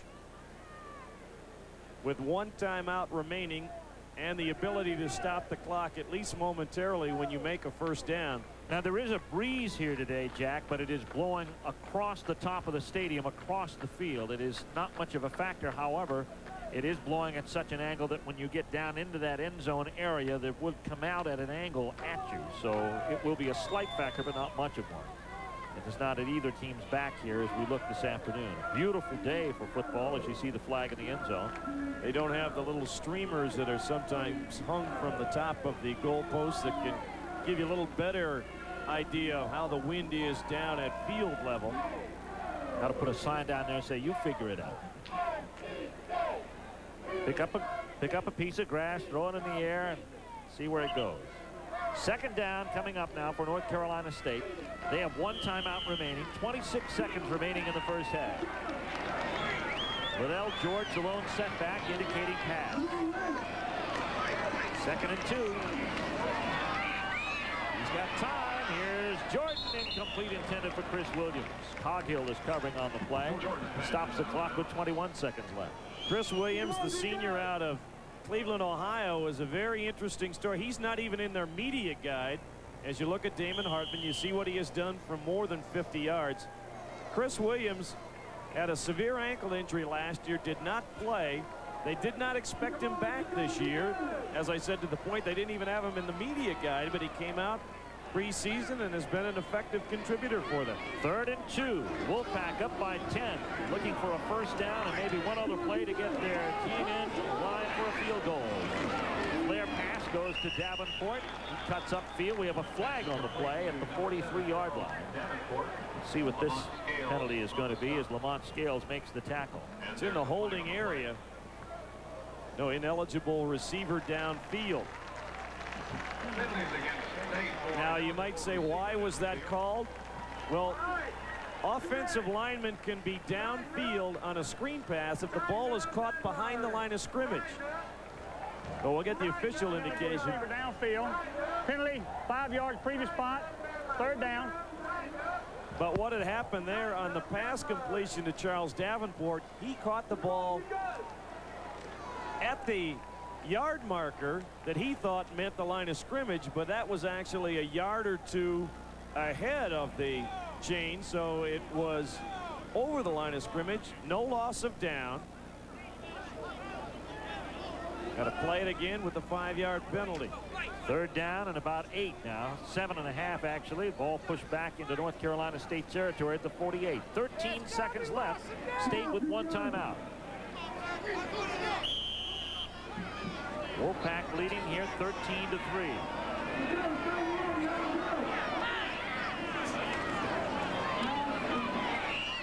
Jordan to George. Complete. Gets out of bounds.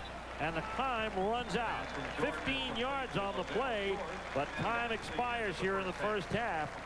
As it looked like Terry Jordan probably didn't realize at the time that the clock was running while the play was ticking down, and he just threw a little flare pass to Liddell George to end the half. But North Carolina State leads it here by a score of 13-3. An interesting first half of action, a fast-moving first half of action. And Mike Hogwood is down in the end zone to talk with North Carolina State football coach Dick Sheridan. Coach, 13-3 at halftime. Good job, I thought, of controlling the line of scrimmage by your offensive line. Our last drive was as good as we've had this season rushing the football, but you know, we've made some mistakes out there that have kept us off the board more often than we should have been there. And defensively, we've played well except on the drive that gave them the field goal. Your game plan on that last drive, were you trying to get in field goal range? On the yes, of course. We wanted to we looked deep on that last one, see if we could throw one down there and hope we get enough and get out of bounds to try a field goal. What about Billy Ray Haynes, your great linebacker, had that ankle problem? He's got an ankle problem. We just don't know how much he's going to be able to play in the second half. All right, Coach, good luck to you. Dick Sheridan, head coach of NC State. And we'll be back with our halftime activities here at Grove Stadium in Winston-Salem. Our score at halftime, NC State 13, Wake Forest 3. Back at Grove Stadium in Winston-Salem, 13-3. NC State over Wake Forest is our halftime score. And at halftime, we always take a look back at one game from a week ago. You know, the Duke Blue Devils are 1-0-1 on this season. They're at home tonight in Wallace Wade Stadium taking on Colgate. Had another out-of-conference game 1 week ago. They were playing Rutgers. It was our Exxon ACC game of the week, and it was a great day for Duke. Foster's Flashback, a look at last week in ACC football, brought to you by Foster's Australian Premier. Rutgers came to Durham, North Carolina last Saturday. Little did they know it was big play day for the Duke Blue Devils. It was also hot, over 99 degrees on the sidelines. The liquids couldn't be brought out fast enough. Bad news for Duke's offense early. Randy Cuthbert suffered a pinched nerve in his neck, but Duke overcame the loss. Third quarter, Duke nursing a 14-7 lead. Wyatt Smith picks off this pass deflected by Preston Anderson. He runs it 55 yards for the score. 21-7, Blue Devils lead. After receiving an 18-yard scoring pass earlier in the third quarter, Walter Jones is on the receiving end of this Dave Brown bomb. 47 yards and another Duke touchdown. It's 28-10. But Rutgers fights back. Bill Bailey scores. It's 28-16. The conversion is no good. But then Dave Brown goes up top again. You guessed it, Walter Jones, 68 yards, and it looked like the Duke Blue Devils were rolling. They got the Gatorade ready. Doug Graver said his Rutgers team still had some fight. James Carantino threatened to come back with this score on a pass from Tom Tarver. But then Duke's defense would rise up. Strong safety Derek Jackson would intercept this pass from Tarver. Now watch the run back. He breaks 2 tackles and takes it all the way back for a Blue Devil touchdown. Duke now 1-0-1 with a 42-22 win. It was a great day for Duke. So far, it's been a pretty good day for North Carolina State. They lead Wake Forest, as you can see, 13-3. And who knows, maybe out of this game today will be our player of the week for next week. Out of our ACC game last week came our player of the week. You just saw a glimpse of him a moment ago. He's a great receiver for Duke on the receiving end of some Dave Brown passes. Let's meet Walter Jones, our ACC player of the week. Our Exxon ACC Player of the Week from last week's action is Walter Jones. The 5'11 senior from Duke University had a career-high 3 touchdown receptions, tying a school single-game record as the Blue Devils defeated Rutgers 42-22. On the day, Jones had 5 receptions for a career-high 159 yards to go along with those 3 touchdowns. Already this season, Jones has 11 receptions for 223 yards and 4 touchdowns in just 2 games for Duke. With the Exxon ACC Player of the Week award, Exxon will donate $1,000 to the Atlantic Coast Conference to be distributed among the member institutions under a conference-approved plan. Quick. You would think I'd call all the plays for these guys. Well, I don't. When it comes right down to it, they're the ones out there on the field facing the challenge. At the throw. So please start with the fundamentals. Stay in school. Use your public library and read.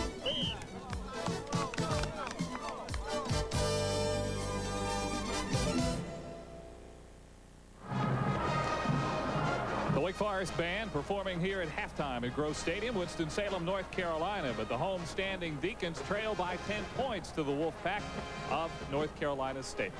Well, as we do each week at halftime, we like to take you back and ACC's memory books. We call it one for the books. Let's go back to 1986 when a backup quarterback at Wake Forest had a great game against Georgia Tech. Delta, the airline of ACC country, is proud to bring you another ACC football one for the books. Delta, we love to fly, and it shows. Wake Forest's 1986 finale against Georgia Tech began with little but pride on the line for the Deacons, but for quarterback Jamie Harris, it was a golden and final opportunity.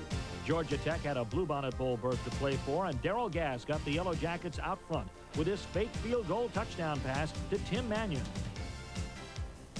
Down 14-0 in the second quarter, senior Harris got the Deacons moving with this pass to Greg Scales, setting up a Chip Reeves touchdown dive that pulled Wake within 7 points. Starter Mike Elkins couldn't play on this day, so one-time high school All-American Harris got a last chance to shine and used Wake's premier offensive weapon, wide receiver James Brim. Harris, who never had things go his way at Wake, poorly timed injuries and competition from people like Foy, White, and Elkins kept him on the bench. But for this one day, the Danville, Virginia product felt the thrill of starring for the Deacons. Still, Georgia Tech was favored to win, but when Harris hit Scales again in the third quarter, Wake Forest was in position to take the lead for the first time. In addition to passing well, Harris showed leadership on this day, completing a 70-yard drive with a scoring pitch to Darrell McGill. Wake Forest had come from a 14-0 deficit to pull to within 4 at 21-17. After a Georgia Tech fumble, Harris went back to work, and he found Scales one more time. This time, giving the Deacons the lead at 24-21 late in the third quarter. But for Georgia Tech, it was come back and win or go home without a bowl bid that would surely accompany a victory. Late in the fourth quarter, Ricardo Ingram returned a Deacon punt into Wake Forest territory, giving Georgia Tech a last chance to win.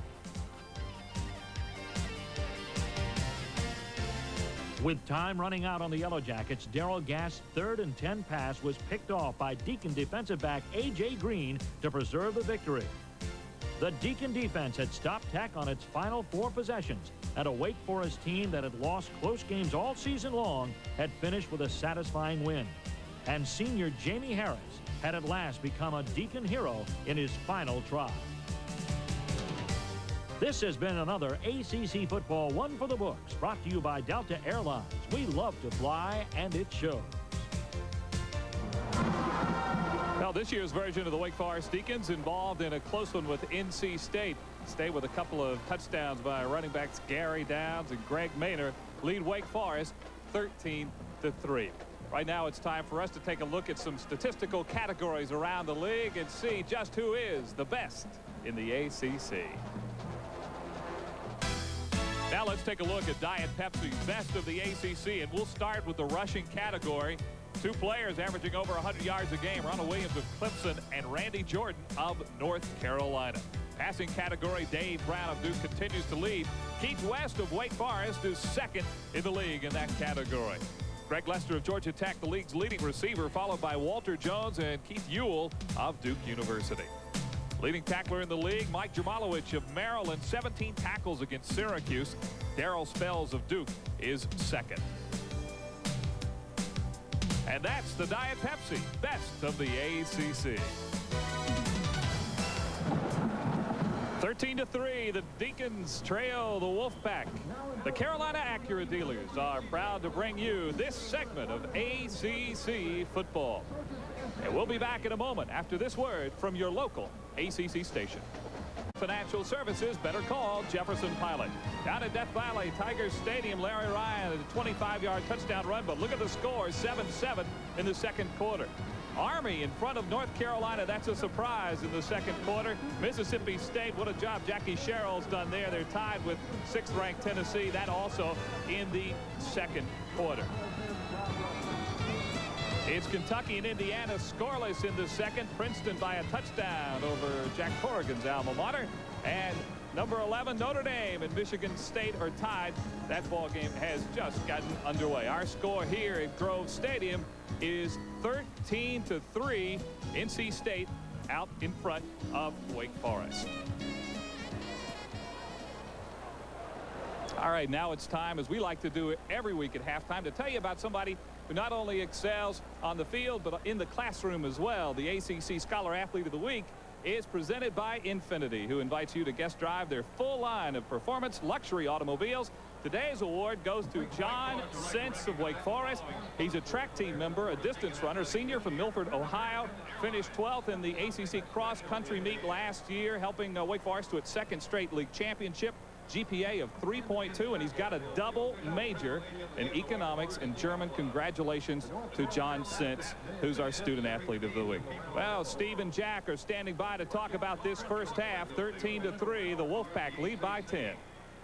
The car phone choice for Deacon fans. To you by Exxon Phase 4 gasolines. For high performance and cleaner engines, rely on new Phase 4 gasolines from Exxon.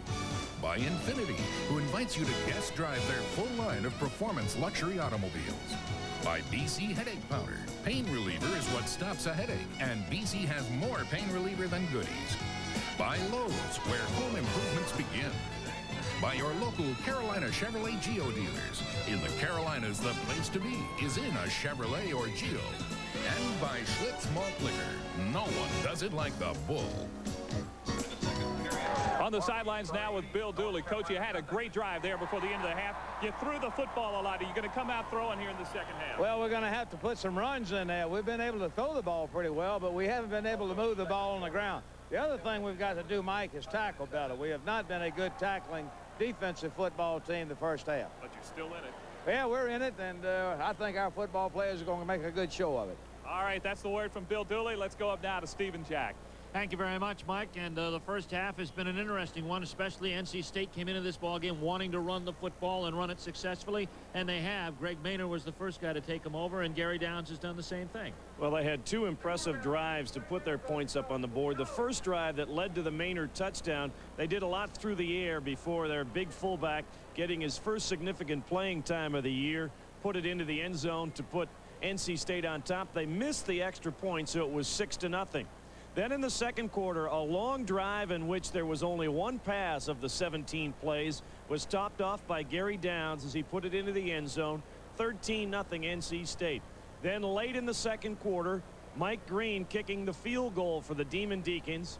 This ended a string of 13 consecutive scoreless quarters by the Wolfpack defense, 13-3 at halftime. Looking at the numbers, you can see NC State balanced right there towards the bottom of the screen. 214 yards of total offense, almost right down the middle in terms of the run-pass balance. And they dominated the clock, particularly with that long drive, Steve, in which they took nearly 7.5 minutes off the clock on that second touchdown drive. This will be a very quick ball game under those conditions as we get set for the second half kickoff. Wake Forest turning things over to Wade Tollison for the long kickoff situation. This is their first opportunity to send their kick team on the field this afternoon.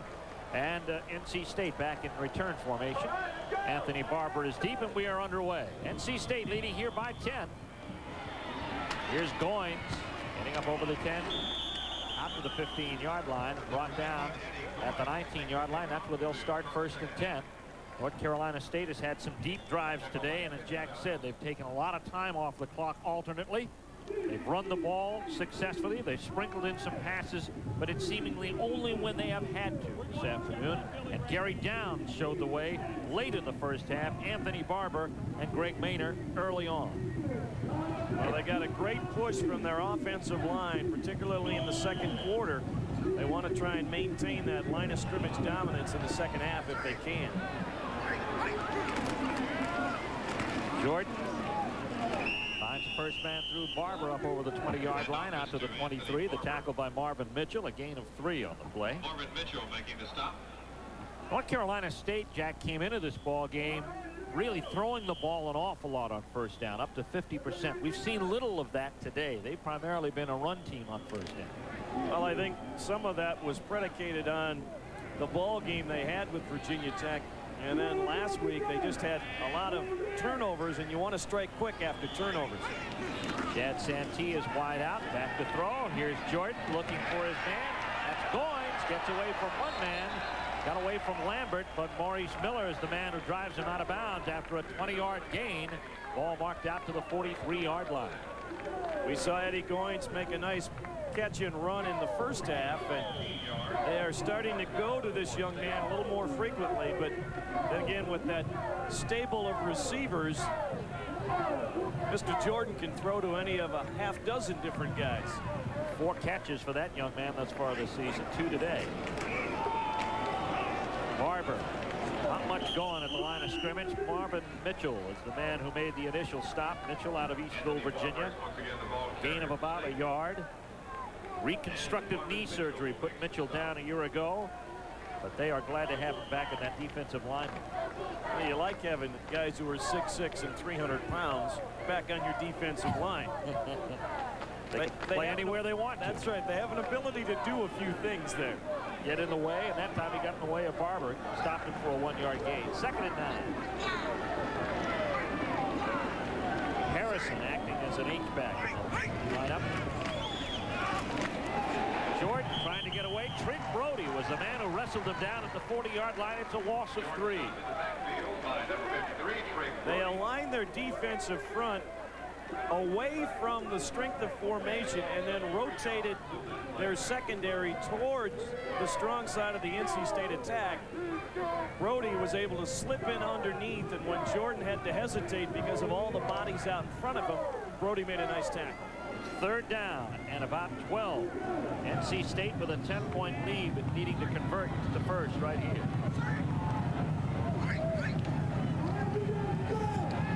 Back to throw, has time, has a receiver out there in the flats. It is complete to Reggie Lawrence. No, they say incomplete. He trapped it just a yard beyond midfield.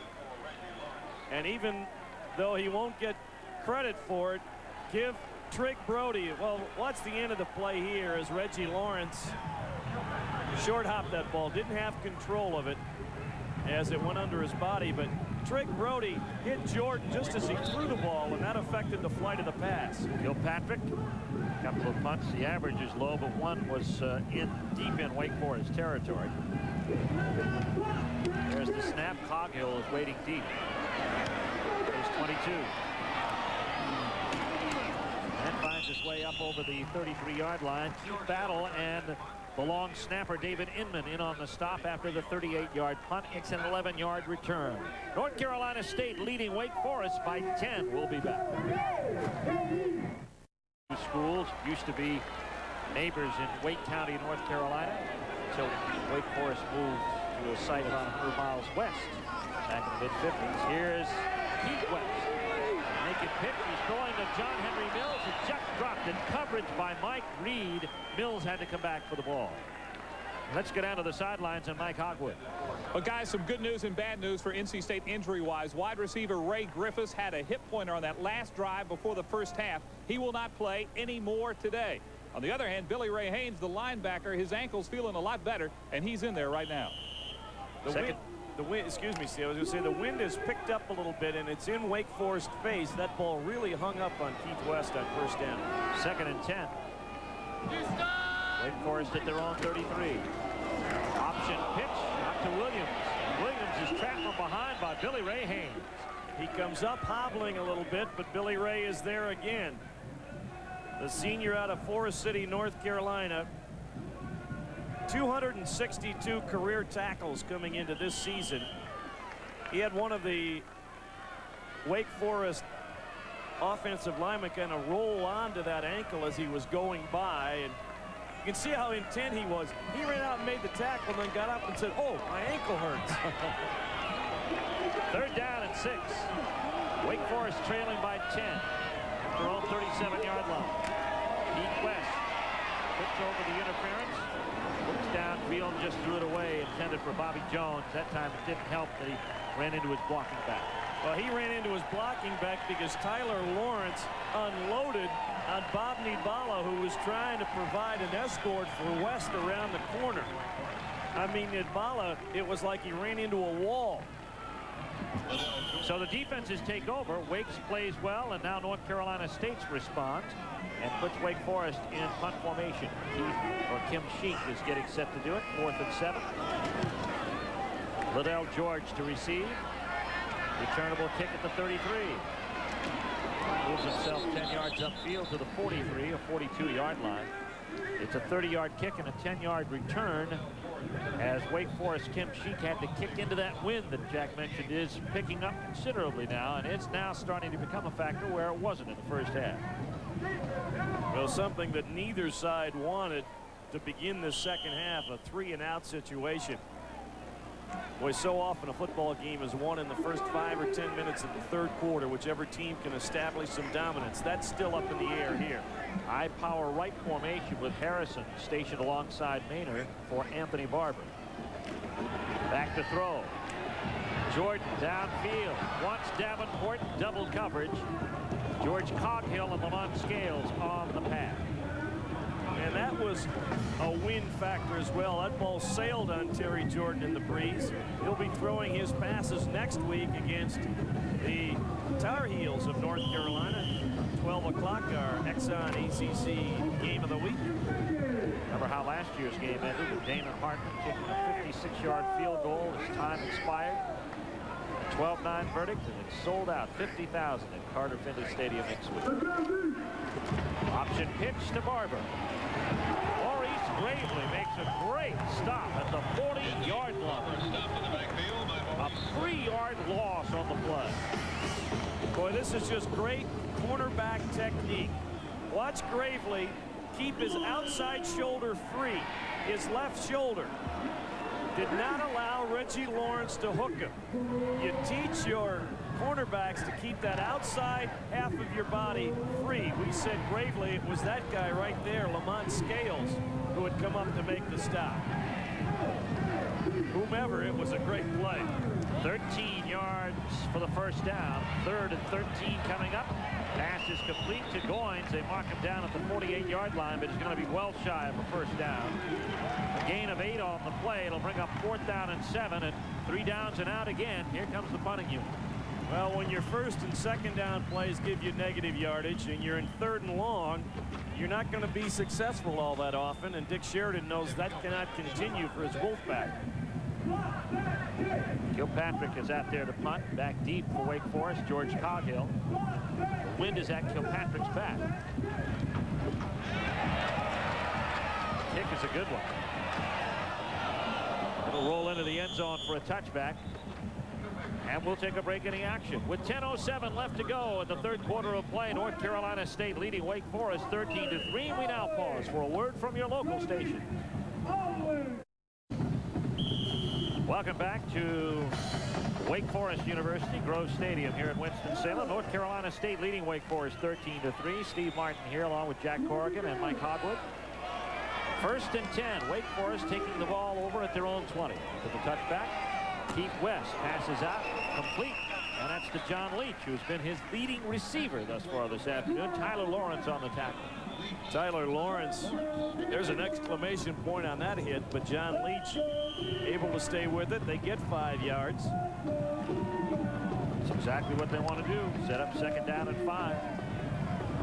Boy, look at that score. It remains tied in the second quarter at Death Valley. North Carolina has now taken the lead on the Cadets, and Tennessee is up at halftime on Mississippi State. Ball is loose. It's recovered by NC State as West lost it as soon as he got it from center. Clayton Henry picks it up for North Carolina State. Credit Mark Thomas with the big hit. Watch this. As he tries to run the option, watch Mark Thomas. Boom. Did not allow him to get the pitch away. And there you see Clayton Henry, the beneficiary of the ball laying out there in the open.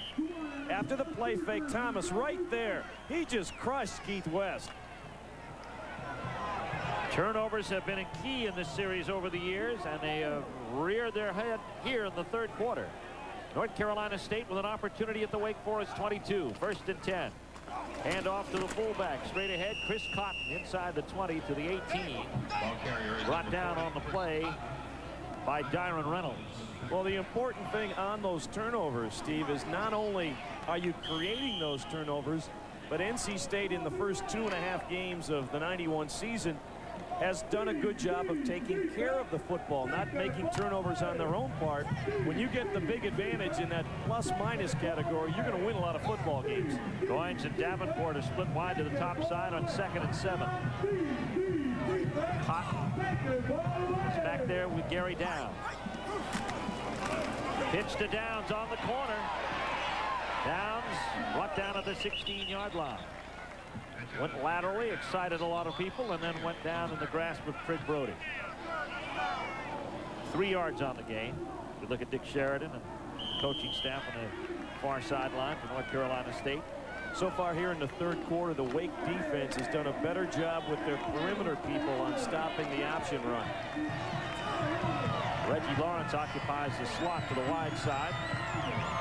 Shad Santee is outside there. The back in motion is Shaw. Big rush on by Gravely, and he hit Jordan just as he let it go. It goes incomplete into the end zone. They had Todd Harrison sneaking out from his tight end spot. He was alone, but for the second time this afternoon, Maurice Gravely on a safety blitz disrupts the play. That time you could see right on that shot, and it was a good camera angle, folks, right on the throwing elbow of Jordan, and it really affected the flight of the ball. A 33-yard kick now coming up for Damon Hartman out of Tim Kilpatrick's hold at an angle.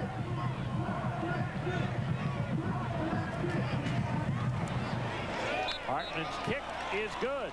Splits the uprights at the 8:06 mark in the third quarter of play, and North Carolina State has a 16-3 lead. Dick Sheridan concerned a little bit, but they came away with some points. Wake Forest did what they had to do defensively to keep them from getting 6. But you still get back to the same problem that the first 3 opponents of the Wolfpack have faced this year. How to get the ball in the end zone. Nobody has done that yet. It was just the green field goal late in the first half that anybody has scored points against NC State here in 1991. And Wake Forest, battling into the wind here in the third quarter, is going to have to try and get themselves on the board with a touchdown. They don't want to go into the fourth quarter needing 2 touchdowns. It's going to be an awful tough assignment against that NC State defense. For Hartman, that's going to be his 3rd field goal of the season. His longest was 45. It comes at the 8:06 mark in the third quarter of play, and it puts North Carolina State up here in this battle by a score of 16-3. Steve Viditich is getting set to kick off now for North Carolina State. Let's see if they change their approach in terms of how they've been kicking it, because Anthony Williams has had a couple of good kickoff returns for Wake Forest. Viditich is a redshirt freshman. Kicks it deep, and Williams circles underneath it at the 10. Williams brought down by Mark Latta after a 15-yard return. That NC State defense has been nothing short of sensational this year in two areas: forcing turnovers and then stopping the run. 5 straight opponents less than 100 yards and down 2 touchdowns.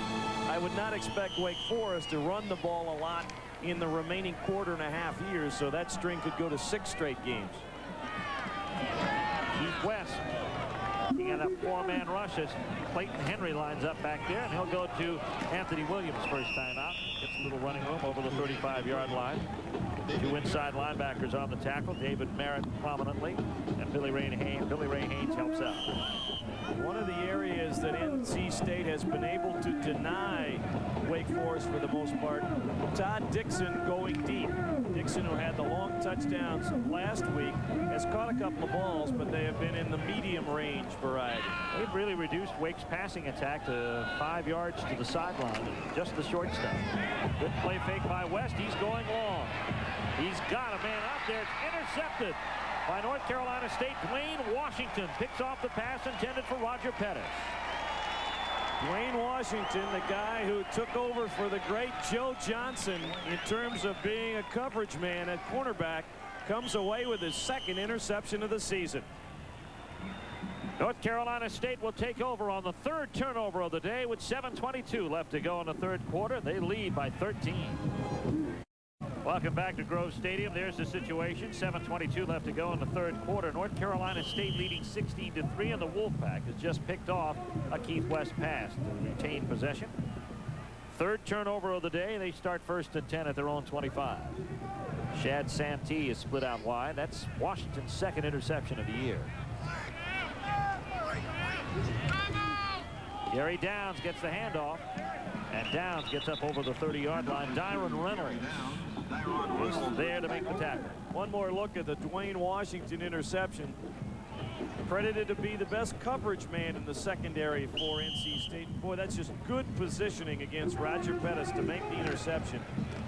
NC State now with 4, well, that's what Wake Forest has done today. NC State with 14 turnovers on the season that they have forced now this year in 3 ball games.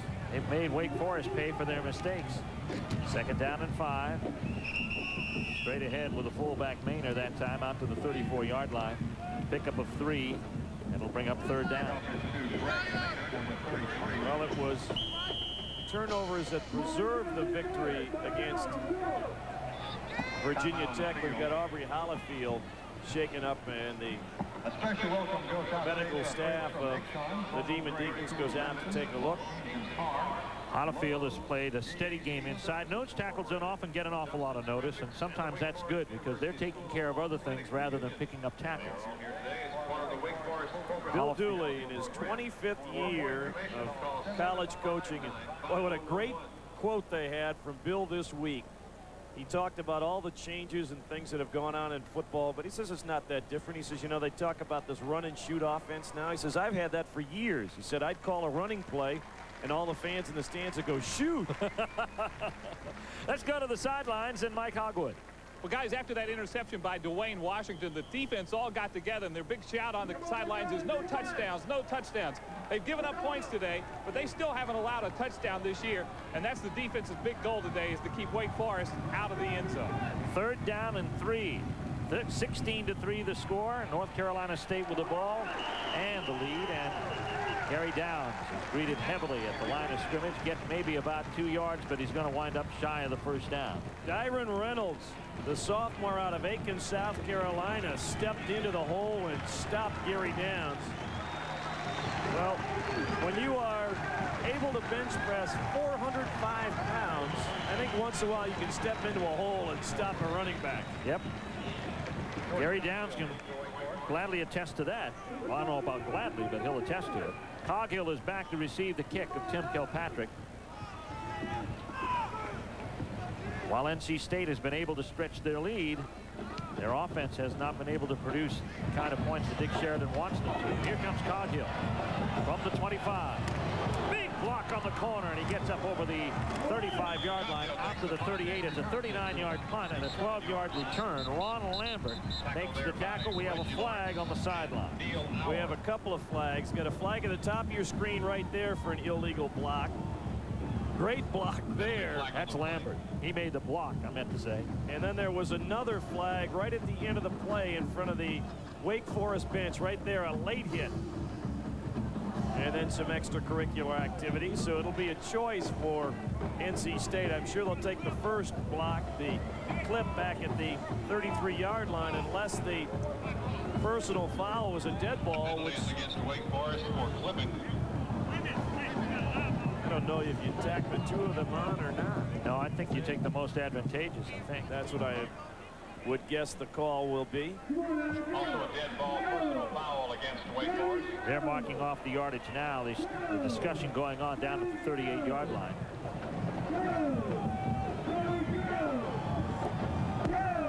Well, loud ball, clip during the run back, dead ball, personal foul, late hit.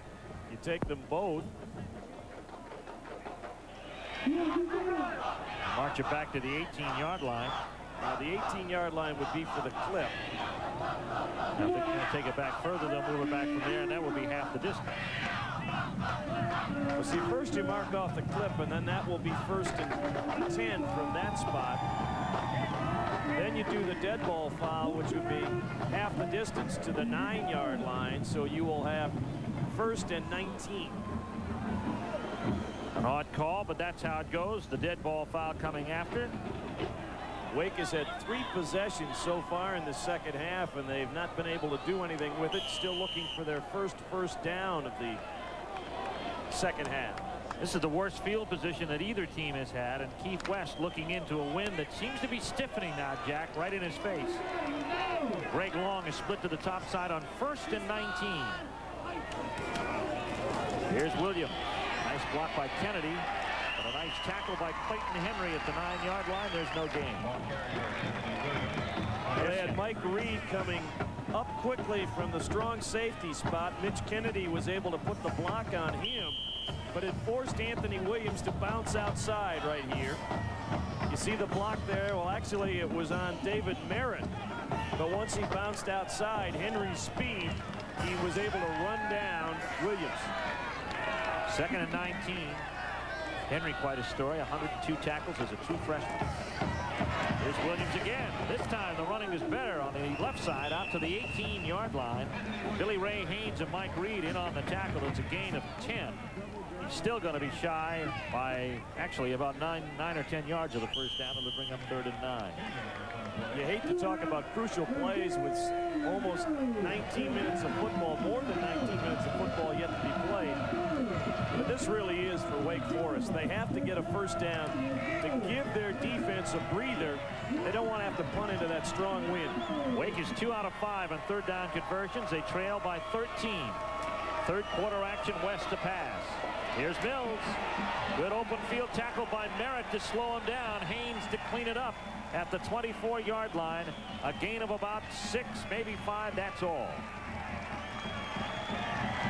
It's one thing to like the athletic ability of one of your players, but I wonder about a pass play that's going to leave you 5 yards shy of the down marker, and you have to expect that guy to get the yardage. That's a little much to ask, I think. Kim Sheik to punt into the wind. George picks it up at the 41-yard line. Big hole up the middle. George spins his way to the Wake Forest 44. Greg Long in on the tackle along with Ron Lambert, but excellent field position now for NC State with the wind at their back and 3:27 left to go in the 3rd quarter of play. North Carolina State leading Wake Forest 16-3. And our Exxon ACC game of the week, 3:27 left to go in the third quarter. Turnovers have been a key. North Carolina State has been advantageous, and next week they'll take on North Carolina. You'll see it live right here from JP Sports beginning at 12 noon. Jordan checking off on the line of scrimmage. Keeps on his own on the option and is brought down by Maurice Miller after a gain of about 2 yards. The difference in this second half of the Wake Forest defense and the NC State offense, if you will, the inability to get a lot of yardage on first down. They've been in second and long most of the afternoon. That's why State has been able to garner just the field goal after the fumble. They've had 2 turnovers, but only 3 points to show for it here in the second half. Showed you Maurice Miller forced 3 fumbles a year ago. With some hard hits, put a hard one that time on. Here's the pitch to Aubrey Shaw. Shaw again tackled by Miller, and Lamont Scales along with Trick Brody at the 38-yard line. It's a gain of 4. Third down and 4 situation with the wide side of the field to Jordan's left. Their better blockers will be to the short side of the field, Adel and G, with the space to the outside. Now will they option to the wide side, or will they run short side? 2:20 left to go in the third quarter. North Carolina State by 13. They're looking at 3rd and 3 at the Wake Forest 38-yard line. They're 4 for 10 on third down. Pass complete. It's to Liddell George. George walking the tightrope on the sidelines. They say he went out of bounds at the 17. They go back to the delay pass that they used on their first touchdown drive today. Spread the offense out, let the linebackers clear, and then run the little wingback delay underneath. And George, had he been able to stay in bounds, would have gotten down closer to the 10. As it is, it's just inside the 17-yard line of Wake Forest. 21-yard gain. There's Jordan's report card on the day. Very efficient. 1st and 10, NC State inside the 20. Scott Adele, no, that's Clyde Hawley. Moved to count a little too early. Showed those numbers of Terry Jordan. The biggest number of all might have been that last column. Interception, 0.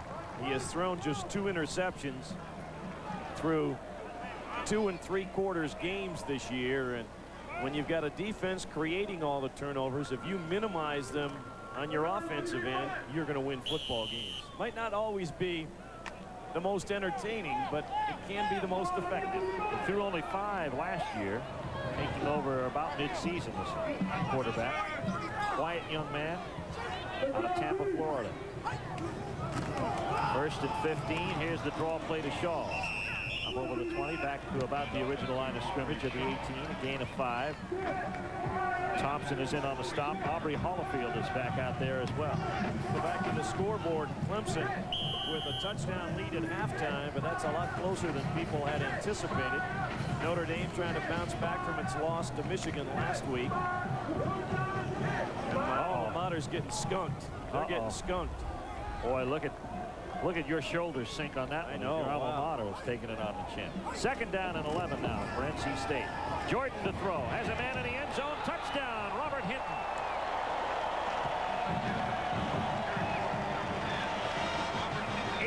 Yards on the strike. The touchdown pushes NC State's lead to 22-3.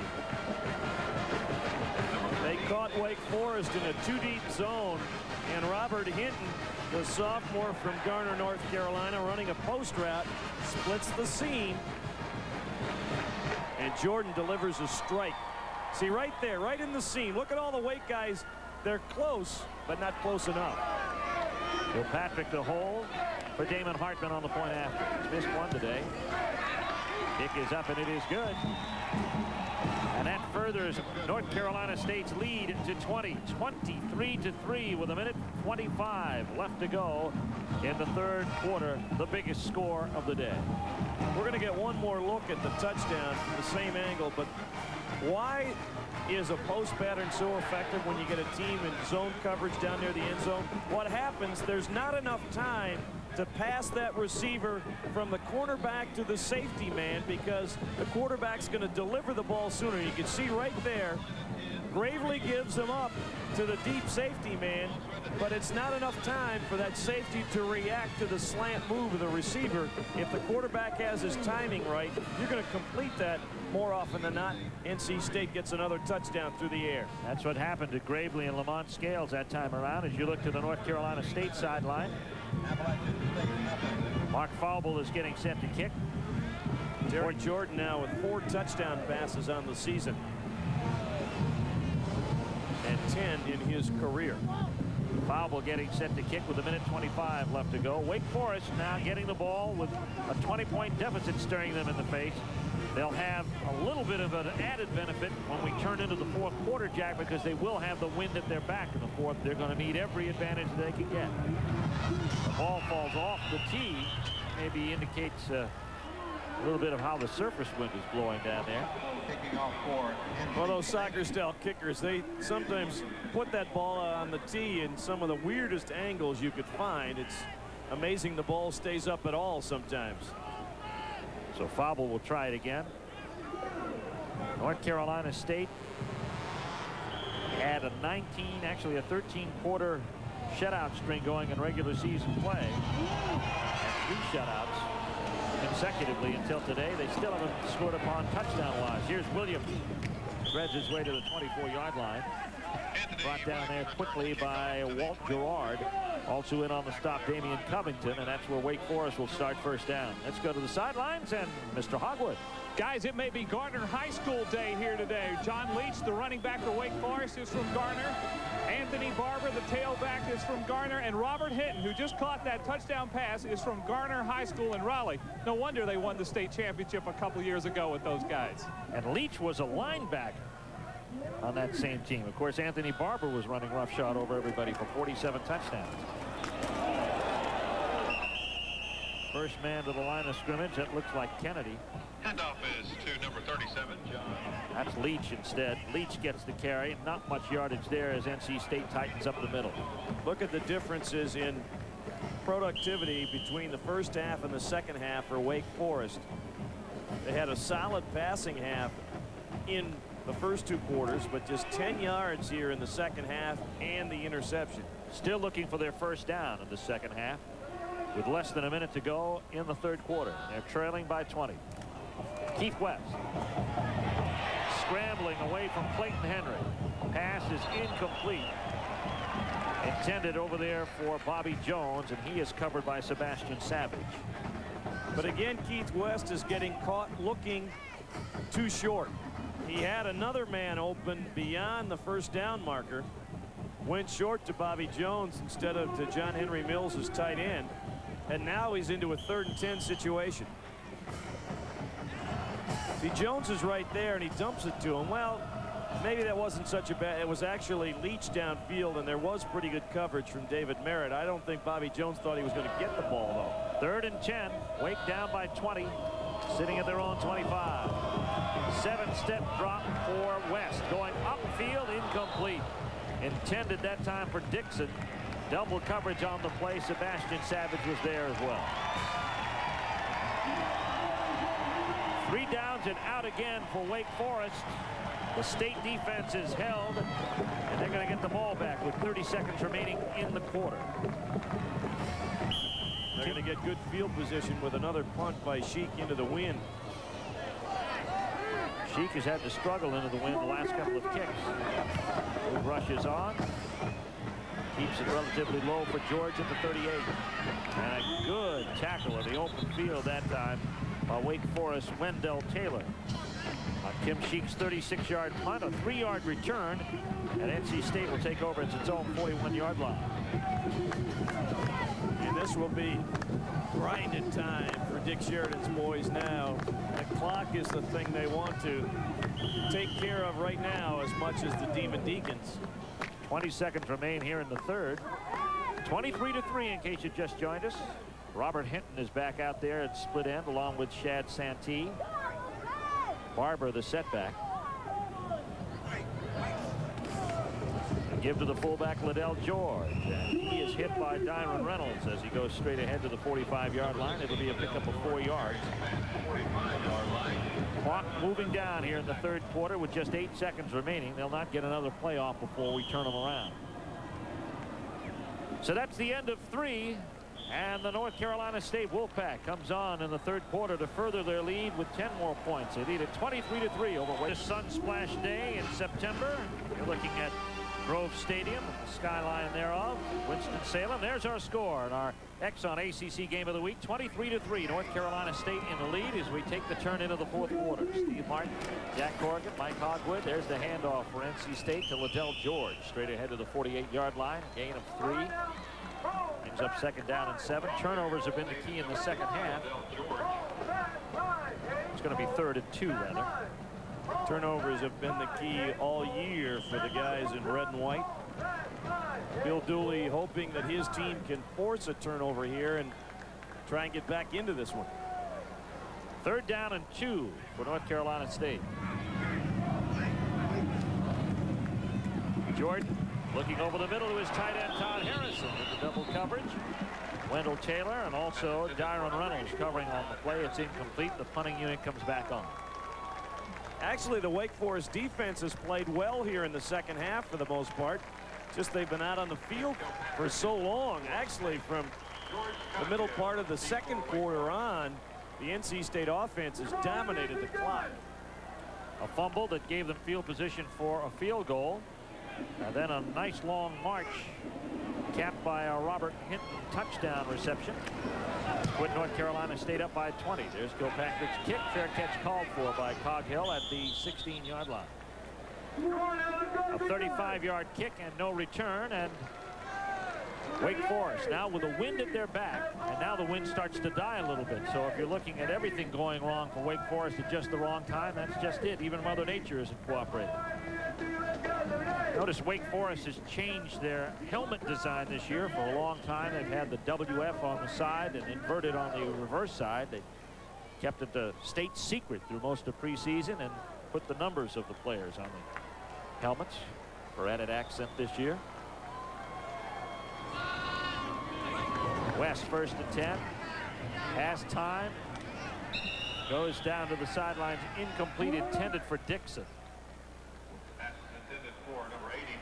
It's amazing how the coverage of NC State has just really cut the size of this field for Keith West. Well, you have great speed and athletic people who like to hit you, but maybe best of all for Buddy Green, the defensive coordinator, and head coach Dick Sheridan, you have very intelligent people there in that secondary. They know the concepts and they execute them so well. West has completed only 2 of his last 10 attempts. This one's complete to Leach at the 21-yard line. Gain of only 4 brings down 3rd and 6.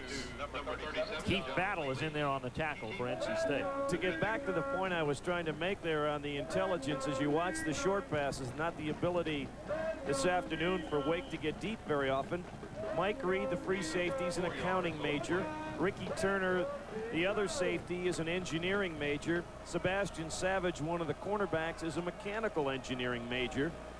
Those are young men who have to spend an awful lot of time in the library as well as out on the practice field. 3rd and 6 for Wake Forest, trailing by 20, 23-3. They go with the draw play to Mitch Kennedy, and he is close to a first down. Gets about 5.5, but it depends on the mark. And they're going to give it to him. First down of the second half for Wake Forest offense. With a minute gone in this fourth quarter. But they can't afford to grind it. They've got to get downfield with a lot more alacrity, trailing by 3 touchdowns. At their own 28-yard line. Alacrity, huh? You like that, huh? I kind of like that. My team's losing, but they help me with my vocabulary. Here's West rolling. Complete to Dixon. What a reception. Dwayne Washington was all over him, but he still caught it at the 35-yard line. Excellent concentration by the sophomore from Billerica, Massachusetts. His 3rd catch of the afternoon, and well, that was 5th catch of the afternoon. Thank you, Tony. This just fine concentration. Dwayne Washington still trying to figure out how he didn't touch that ball. Gain of 6, 2nd and 4. Ibala gets this one. That's the first down. And more out over the 45-yard line to the 46. Tackled by Dwayne Washington. Bob Ibala was a guy in high school at Kellam High School in Virginia Beach that carried the ball 295 times. He comes to Wake Forest and he's carried the ball less than 60 times in his career.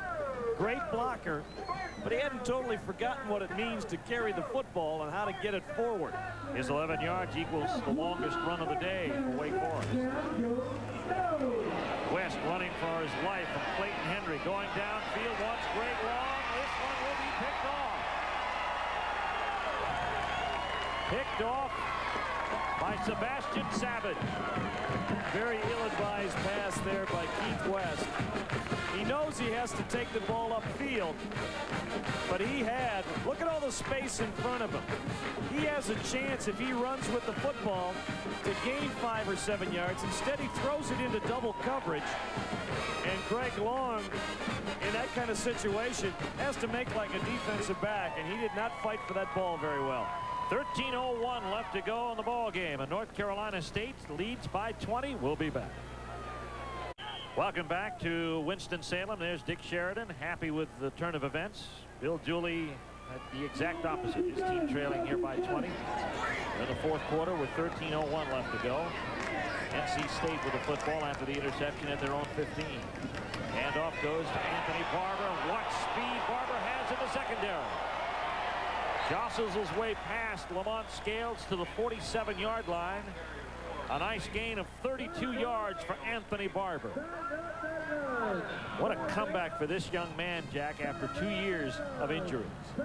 Fighting his way through some severe hamstring problems, did not play in the 1990 season.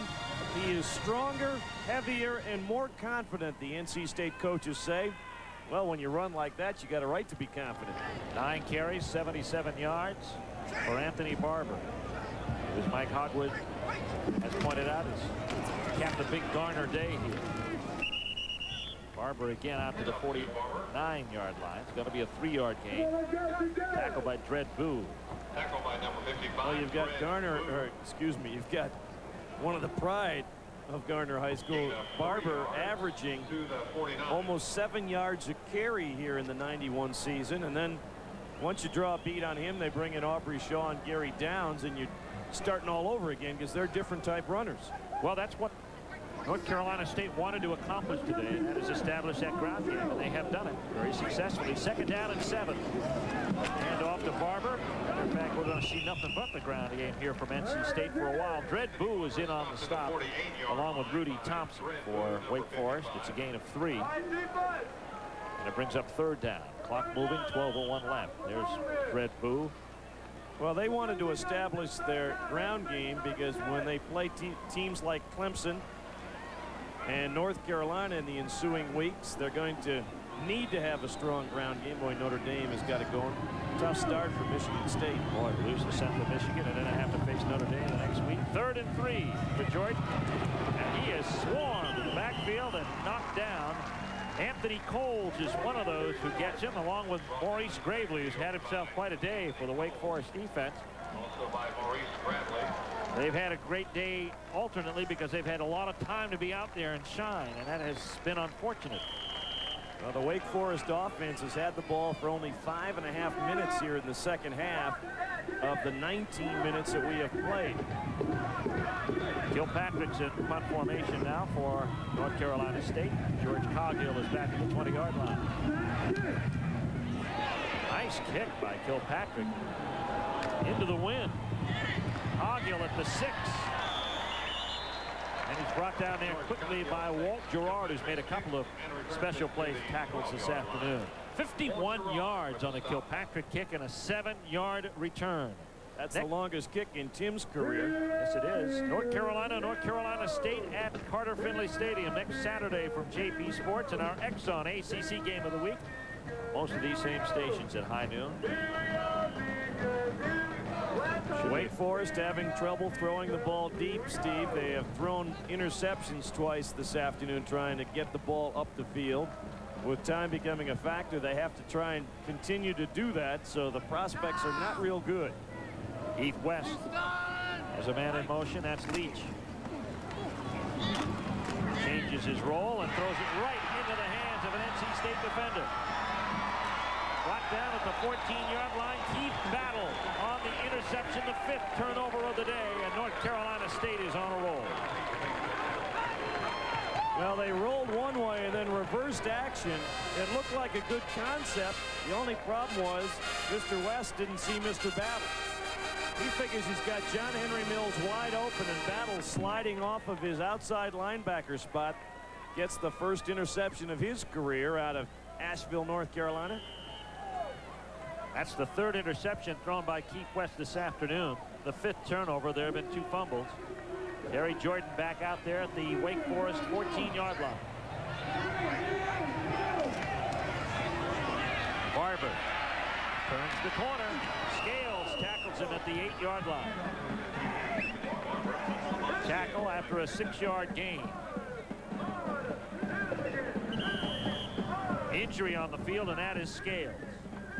Now, Trick Brody right here strings the play out. Now Scales comes hard and rips down Barbour. Landed heavily on his shoulder, and I think that's the area they're working on right now. Either that or just had the wind knocked out of him. Lamont Scales, the junior from Ridgeway, Virginia. Had 13 tackles against Western Carolina a week ago. I think Barbour just landed on top of her. Might have hurt a hand or the arm or shoulder as he is assisted to the sidelines, and they're going to take him right to the locker room. Tough break for Wake Forest. Lamont Scales, part of that experienced triumvirate in the secondary, and it includes Tony Hollis and George Coghill. 2nd down and 5, and we have flags all over the place. Well, that NC State offensive lineman getting off the ball quickly. That time the whole right side was ball, a count ball ahead. Start, offense, 5-yard penalty, 2nd down. So that'll change 2nd and 5 into 2nd and 10. Kevin Cole is the man who will take Lamont Scales' place in the lineup as you look at Terry Jordan. Jordan has had a pair of touchdown passes today, or 1 touchdown pass, and he's had a very efficient day completion-wise. Well, he's the kind of guy that probably won't get an awful lot of votes for conference quarterback of the year, but if his team keeps winning, Terry's not going to worry about the individual numbers. 12 for 20, 171, and a touchdown. Here's the draw play to Barbour on his feet at the 5. He's brought down by Coghill. Looked like a Stackhouse at the 3-yard line. A gain of about 11. And it is close enough for a measurement. Actually, it's a gain of about 10, so they'll bring the chain gang out. Barbour approaching the century mark, 13 for 99. Well, the importance of this performance this afternoon, as you see NC State gets the 1st down. The Wolfpack was not happy at all with its offensive output against Virginia Tech. The defense prevailing in the 7-0 victory. They were just a caliber above the Golden Flashes of Kent State last week, so it was hard to get a barometer. This has been an impressive performance for the most part out of this NC State team, offensively and defensively. 1st and goal from the 4.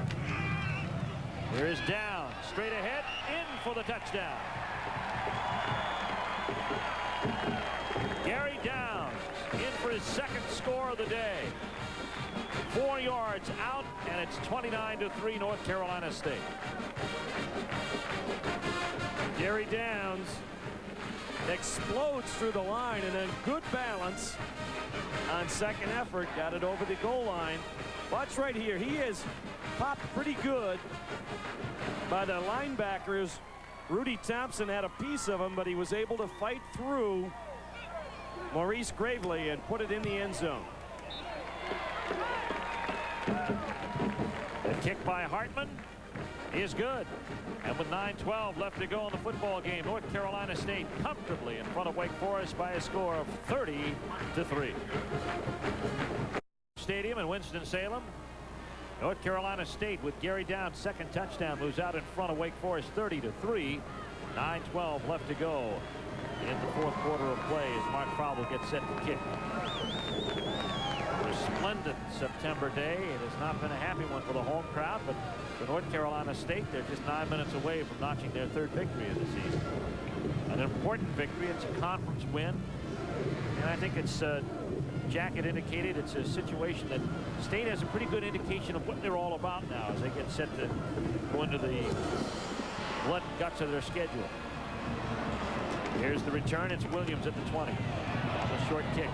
Gets it out to about the 37-yard line. A 17-yard return. Keith Battle with the tackle. Bad news for Wake Forest, and here with it is Mike Hogwood.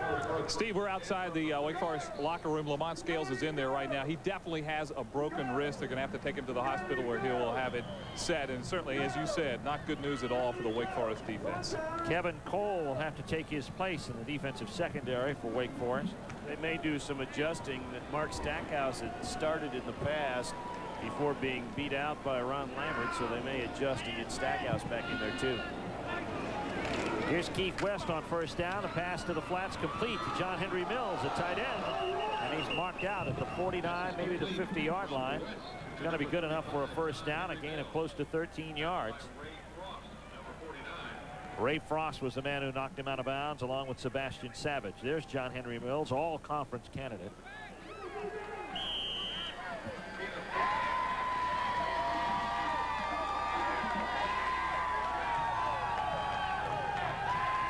Here comes Keith West to the ball on first down.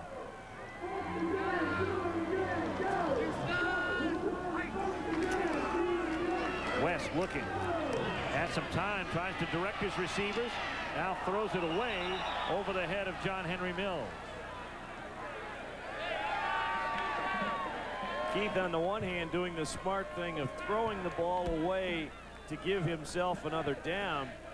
But I think once he made that little wrinkle to get around the pressure of Clayton Henry, had a chance to really sit there for a while with the football and wait for somebody to break open. Instead, the incompletion now leaves him, what, 14 for 29 on the day with the 3 interceptions, 141 yards through the air. They had almost 100 yards at halftime. Second down. Sprinting left, throwing left. Wants Mills in a foot race, intercepted. It's Sebastian Savage at the 5-yard line, his second interception of the day. Boy, the people in Raleigh are going to be saying, Jesse Campbell who? Snake Vincent who? Joe Johnson who? 3 guys who were drafted by NFL clubs. The lone returnee, Sebastian Savage, with his second interception of the day, his 3rd of the season, and the 6th of his career. Out of Carlisle, South Carolina. First and 10, NC State. They're on 5-yard line with 8:45 remaining. North Carolina State leading Wake Forest 30-3. Handoff now goes to Aubrey Shaw, and he works his way into the grip of Dyron Reynolds to the 8-yard line. Gain of about 3 yards on the play.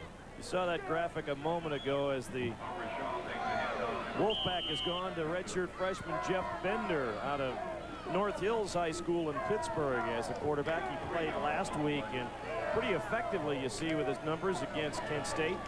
But that graphic a moment ago, the 17 turnovers, that's almost 6 turnovers a game so far for that NC State defense. That's what they've forced this afternoon. 4 of them interceptions. Here's the handoff. Shaw once again up over the 10-yard line. Now out to the 13. Dyron Reynolds on the tackle with Jay Williams. There's Dick Sheridan in his 6th season at North Carolina State. An incredible record wherever he's gone. Most of those years in coaching he spent at Furman. 103, 46, and 4 coming into the season. Actually, it's 105 wins now.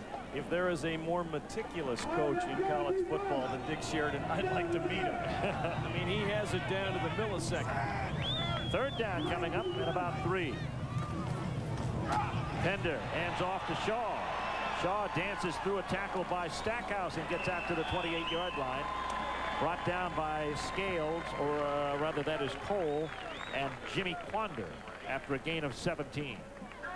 Well, as we said before, they give you Anthony Barbour, and then after you try and get a read on him, they bring in this guy, Aubrey Shaw, or Gary Downs. Whomever they've had at the tailback slot has gone very well this afternoon for NC State. They have poured it on the ground this afternoon. North Carolina State 206 yards on the ground. Tender to throw for the first time today. Pass is incomplete, and it's intended for Adrian Hill. Flanker, freshman out of Asheville, North Carolina. 6:57 left to go in the ball game. 30-3 our score, in case you just joined us. There's Bender, who led North Hills High School to the mythical national championship in 1987.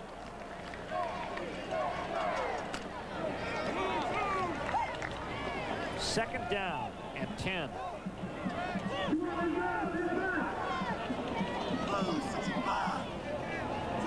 Cotton and Shaw back there.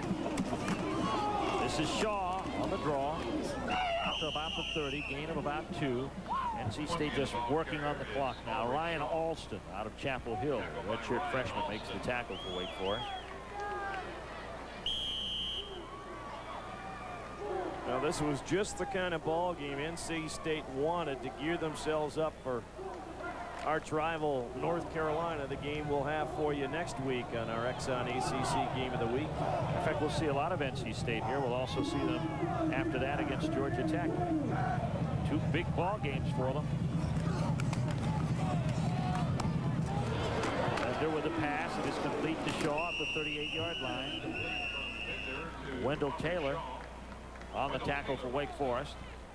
Gain of about 3, and it's going to be 4th down, and the punting unit is on. Kilpatrick boomed a 51-yarder last time out. Clock moving with 6 minutes left to go. Number 37, Tim Kilpatrick in the punt for State. George Coghill is deep for Wake Forest. So North Carolina State is going to join the ranks of those who have picked up wins in conference play so far. Georgia Tech, also Maryland. Here's the kick, a low-line drive. Coghill chasing it down.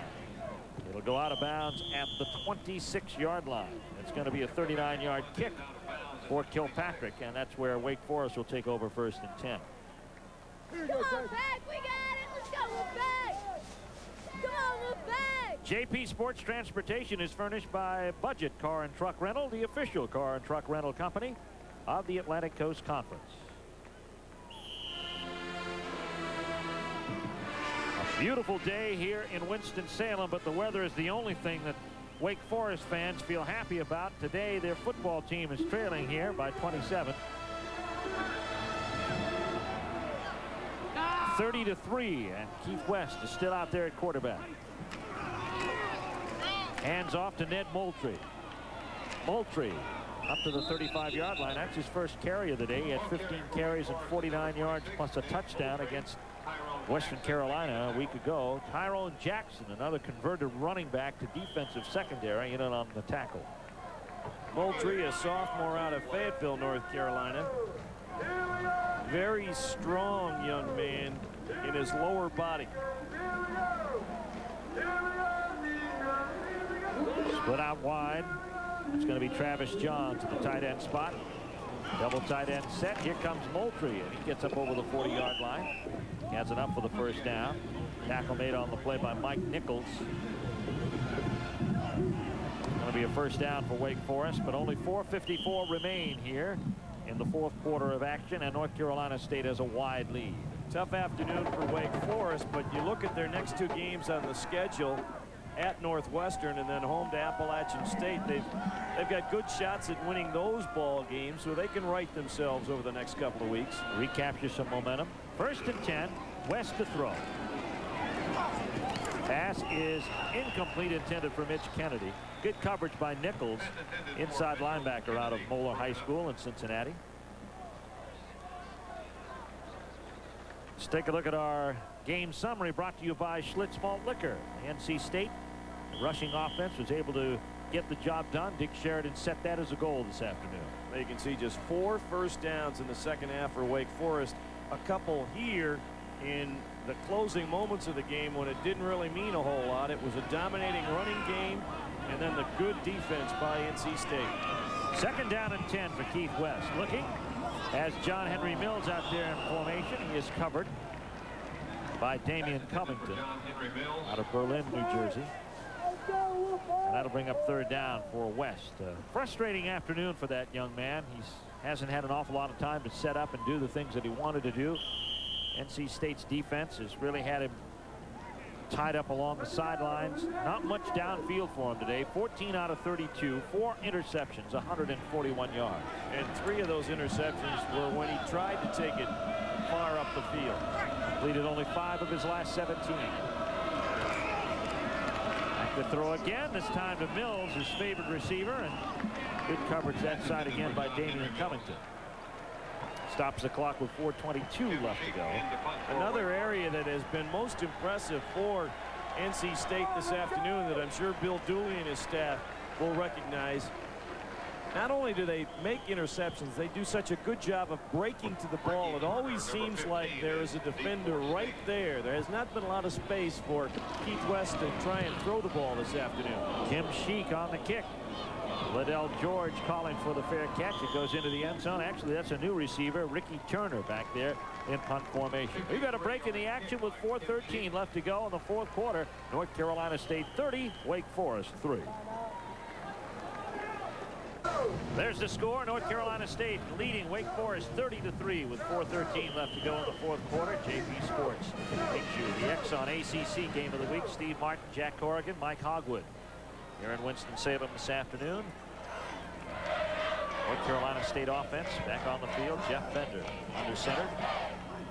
A fresh unit out there. Straight ahead, Liddell George gets out to the 23-yard line. Go back to the scoreboard, and Ohio State having an easy time thus far against the Cougars of Washington State.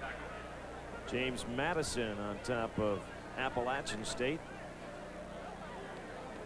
In Colorado, after losing last week, bouncing back against the Golden Gophers. What a surprise Baylor delivered. Huh? Baylor might be the team to beat in the Southwest Conference. 2nd down and 6. North Carolina State at their own 23-yard line.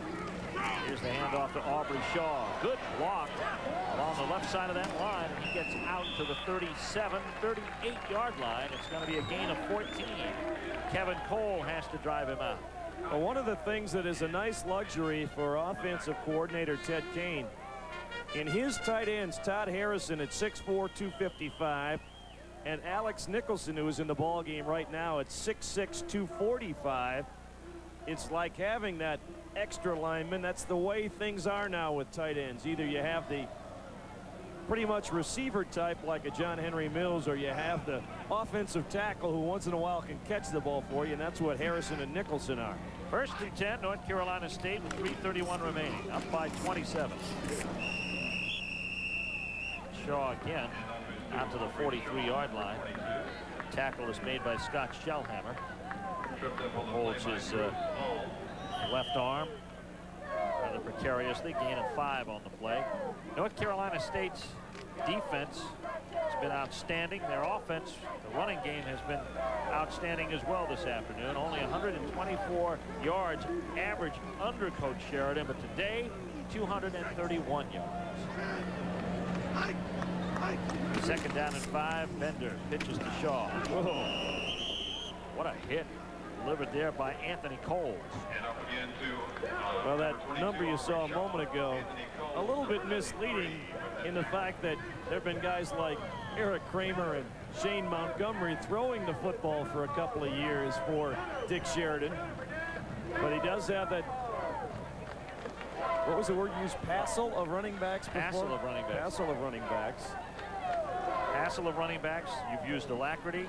I like those words, and once I look them up, I'll like them even better. Well, you came up with resplendent. I thought that was quite nice. Well, we try. Keep up with the Joneses. Downs has had a great day today. Our most valuable players this afternoon have been, well, as you would expect, Sebastian Savage for North Carolina State, Morris Gravely for Wake Forest, As part of the Schick Most Valuable Player Awards scholarship program, Schick will donate $1,000 to the Atlantic Coast Conference to be distributed among the member institutions under a conference-approved plan. Schick Tracer, the only razor which flexes to trace every curve on your face. They would have liked to have given that MVP award to the entire NC State defense, but since Sebastian Savage had 2 of the 6 turnovers this afternoon for the Wolfpack, we give it to the veteran cornerback. But unless something happens in the final 2:17, NC State will now go 3 games in this 91 season without allowing anybody to get into the end zone. Last year, a team went into the 5th game of the season before they allowed somebody to score a touchdown. That team, the Yellow Jackets of Georgia Tech, they went on to a national championship. NC State would be very happy to follow the same script. Their defense has held Wake Forest to 4 punts and 5 turnovers in the second half. 3rd down, about 5. Bender hands off straight ahead. And it's going to be very close to a first down. Liddell George carrying. Looks like he's got it near midfield. That'll be a first down that could potentially kill the clock. They're going to bring it in and measure, though. It's going to be that narrow with 2:02 left to go. North Carolina State leading here 30-3. There's Charles Davenport. What a story he's been. Davenport was quarterback of this team for a while, and Dick Sheridan stayed with him as quarterback. And a story that I think really tells you what Dick Sheridan is all about. He did not move him from quarterback, although he probably felt that it would be more effective for him to move elsewhere to wide receiver, until Charles Davenport came to him and said, I think I would be probably better served on this team to move there. And Dick Sheridan's reasoning, he said, I could not look his parents in the eye and talk to them because I recruited him as a quarterback. He was going to stay at quarterback as long as he wanted to. It tells you what Dick Sheridan's all about. That's 20th first down for NC State. And this is Chris Williams on the pitch from Bender as he turns the corner up over the 50-yard line. Down to the 49. Tackle is made by Neubeiser for Wake Forest. Clemson now taking control of that game in Death Valley against Temple today. It was 7-7 at one point. North Carolina's had more trouble up there in the Hudson against the Black Knights than I think they anticipated. We'll see Mac Brown's ball club against the Wolfpack of Dick Sheridan next week on our ACC football game of the week. 2nd down and 7 for NC State. They're at the Wake Forest 49-yard line, leading 30-3. Williams again on the pitch. Gets into Wake territory at the 41-yard line, and he's brought down by Darrell France. Less than a minute to go and a gain of 8. I saw that young man play in high school. He was an outstanding running back in high school in the Cleveland area. Came down to NC State, had been very productive for them until the severe ankle injury. In fact, were it not for the ankle problems, would have set a Wolfpack record on kickoff returns and may yet do that before this 91 season is gone.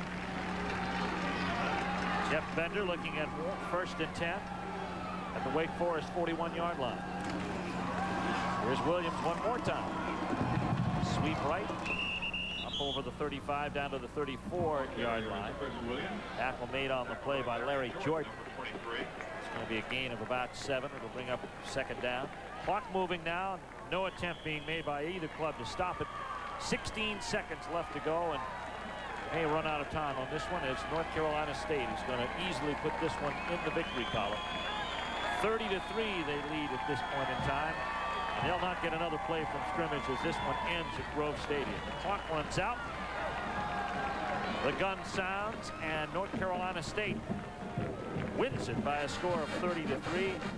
An impressive show, especially for the North Carolina State defense. If I had to look at anything that Dick Sheridan would be even remotely concerned about, it would be the fact that his offense didn't get an opportunity to really get some sustained marches in the second half. And second half production by North Carolina State has been a problem. Let's go to the sidelines where Mike Hogwood has the winning coach, Dick Sheridan.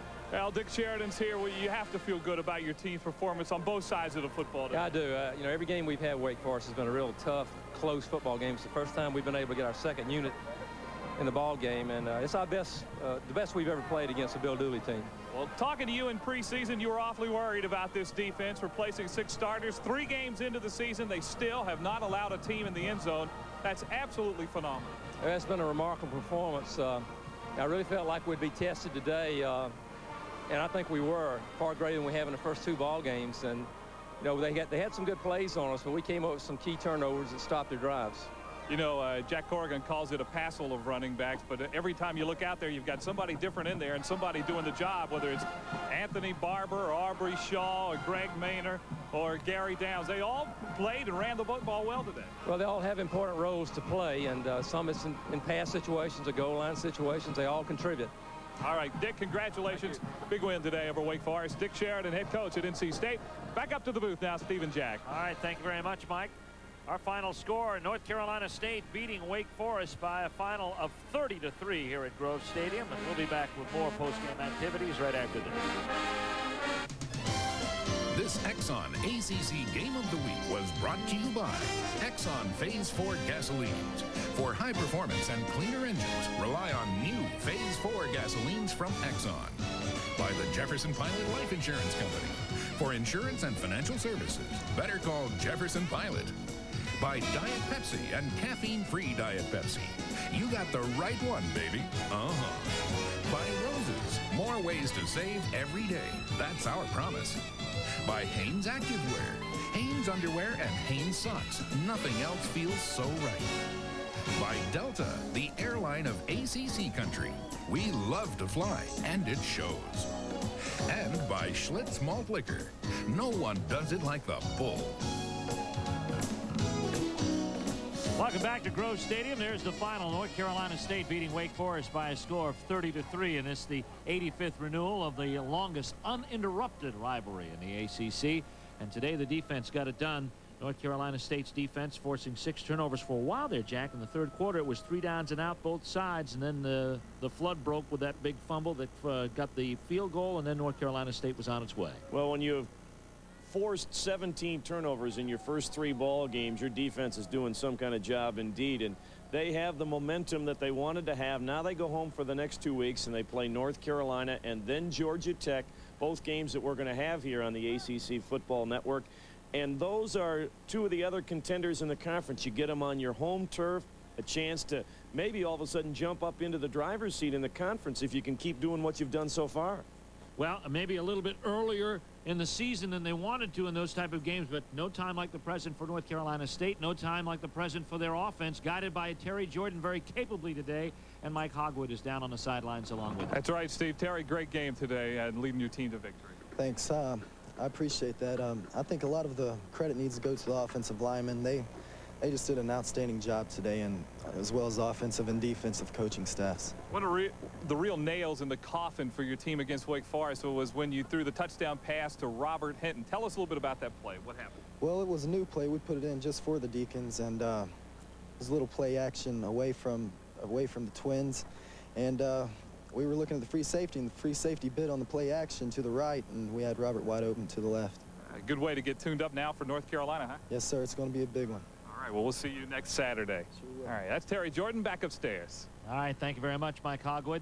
At Winston-Salem, Grove Stadium, the final score is Wake Forest losing to North Carolina State 30-3. We'll be back with more after we pause for this word from your local station. North Carolina State has beaten Wake Forest 30-3 in our Exxon ACC Game of the Week at Winston-Salem, North Carolina. And waiting down along the sideline and out on the field is Mike Hogwood, and he's got representatives from both sides of the football waiting to talk with him. He's got Mark Thomas and Anthony Barbour. That's right. Let's start out with Anthony first. Anthony, I'll tell you, you had some great runs today and some big first downs for your team. Offensive line opened a lot of holes for you. The offensive line took control of the line of scrimmage right from the beginning. I just ran through the big holes. Would have been easy for you to give up with the knee injury a year ago, and you had to stand and watch on the sidelines. How tough was that for you, and how hard did you have to work to get back? Our first 2 years was very disappointing, but, coaches stayed on me, so it was easy for me to work to get back with the coach's support. We talked a little bit about the Garner connection. Your buddy Leach plays for Wake Forest, but you and Robert Hinton made a pretty good team out there today. You had to be proud of the way you represented the old alma mater.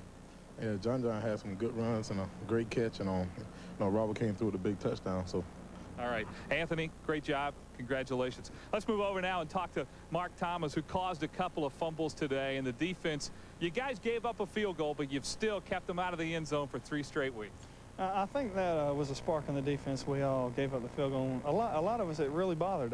You know, we want the goose egg. That's what we're shooting for every week, and we got it. It got us down for a minute, but we rose back, and we just decided to keep them out of the zone. There were a lot of questions about this defense coming into the season, but you guys answered them in the first game against Virginia Tech, and now maybe one of the best defenses in the country, certainly in the ACC.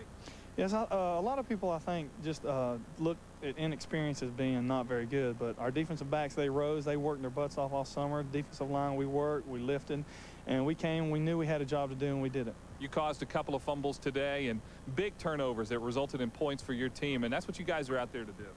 Yeah, the thing we thrive on is forced turnovers, and where we set up our offense, we figure the better we can do on offense. And all I was trying to do was play as hard as I could. I've not had the last 2 weeks, hadn't been very good for me, and I just came into this game looking just to do the best I could do. All right, Mark Thomas, we'll let you go to the locker room now. Congratulations on a great game today. Now let's go back upstairs to the booth. My colleagues Steve Martin and Jack Corrigan. Thank you very much, Mike. Well, you know, you look at Mark Thomas in the year that he came off, 145 tackles and some 8 sacks. How does he top that? But working with a defensive unit that has been as stingy as it has, he can take a lot of satisfaction out of it. And making more progress each week in that progression from outside linebacker to a down lineman on the defensive line. I think he kind of typifies that defensive unit for NC State, where they've got guys playing positions they hadn't played previously for the Wolfpack and doing a very good job with it indeed. Pretty evident in the final numbers by the way this game went, as NC State dominates the numbers. Look at the total offense difference. They held Wake Forest to just 86 yards of total offense in the second half, while they ground their way out to more than 220 yards of total offense on their own part and more than 435 in the game. And of course, the biggest number of all, Steve, the 6 turnovers by Wake Forest. They had the ball for only about 8 minutes of the 30 minutes of the second half because of that aggressive, opportunistic NC State defense. They had 9 possessions in the second half, and 4 of them ended in punts, 5 of them ended in turnovers. It was that type of day against NC State this afternoon. So the final score is North Carolina State 30-3 over Wake Forest. The Wolfpack now ups their record to 3-0, and we'll be right back. Wake Forest by a score of 30-3. They put some points on the board in the second half of play. Let's look at some scores from elsewhere around the country. Of course, today, a big college football Saturday. Clemson's got it rolling with 5 minutes left, leading by 30 over Temple. That was a surprising score for much of the first half. They were tied at 7. You see North Carolina, they were down in that football game to Army, but now they are starting to pull away from the Black Knights in the fourth quarter. We'll have Carolina next week. And look at this one. Mississippi Jackie State. Sherrill doing it again. Oh, the Bulldogs with the upset in the making at Knoxville against the 6th-ranked Volunteers, but I think there's still quite a bit of time left there. At halftime, Michigan State trying to rebound from a loss to Central Michigan. Notre Dame trying to come back after that loss to Michigan. So the Fighting Irish leading in that one 21-10. Our final score shows North Carolina State a winner over Wake Forest by a margin of 30-3. They've got North Carolina next week. And we'll be back to talk about that and other things when we come back after this. Upping their record to 3-0 with a 30-3 win over Wake Forest. The Demon Deacons now at 1-1. Highlights, of course, Gary Downs with a pair of touchdowns. Greg Maynor with a touchdown. A big touchdown pass from Terry Jordan. Of course, to Robert Hinton, and a Damon Hartman field goal pretty much recaps his scoring. And, of course, Mike Green had the only score so far on North Carolina State's defense, and that a 34-yard field goal. But ahead now is North Carolina, and we talked about Wake Forest being the longest uninterrupted rivalry, but they've been playing North Carolina the longest, and that's going to be a big ball game at Carter Finley. Well, certainly, regardless of records, State and Carolina is always a big ball game. It'll be an interesting challenge for this untouchdowned upon Wolfpack defense next week. Chucky Burnett has made good progress at quarterback for Mac Brown's Tar Heels, but I think the more important factor will be, can they stop a better ground game than Wake Forest has, or than perhaps any of the 3 teams they've played so far. When you get Rodney Blunt and Natrone Means and people like that running the football, it's going to be much more of a challenge for NC State to dominate the clock like they've been able to do in their first 3 victories. Well, they certainly will find a team that has as much depth as they do at running back. And Randy Jordan, of course, had a great ball game against Cincinnati. North Carolina was tested today against Army, but you would expect that against a wishbone team. And a team that, well, oftentimes when the wishbone offense is working, you don't get an opportunity to really see the ball game or see the ball. Well, it'll be a little different next week, that's for sure. That's right. And we've got our final score. North Carolina State beating Wake Forest by a score of 30-3 here at Grove Stadium in Winston-Salem. Next week, our Exxon ACC Game of the Week from JP Sports will bring North Carolina and North Carolina State together at Carter Finley Stadium at high noon. We hope you'll join us on most of these same stations for that telecast. Want to thank the fine crew who helped us out this afternoon, in particular Tony Britt, our statistician, and Roger Knight, our spotter up here in the booth. We've enjoyed bringing you ACC football this afternoon. JP Sports personnel outfitted by Champion Products. You've been watching JP Sports exclusive coverage of Atlantic Coast Conference football. For Jack Corrigan, Mike Hogwood, I'm Steve Martin saying good afternoon from Winston-Salem, where the final score is North Carolina State 30, the Wake Forest Demon Deacons 3.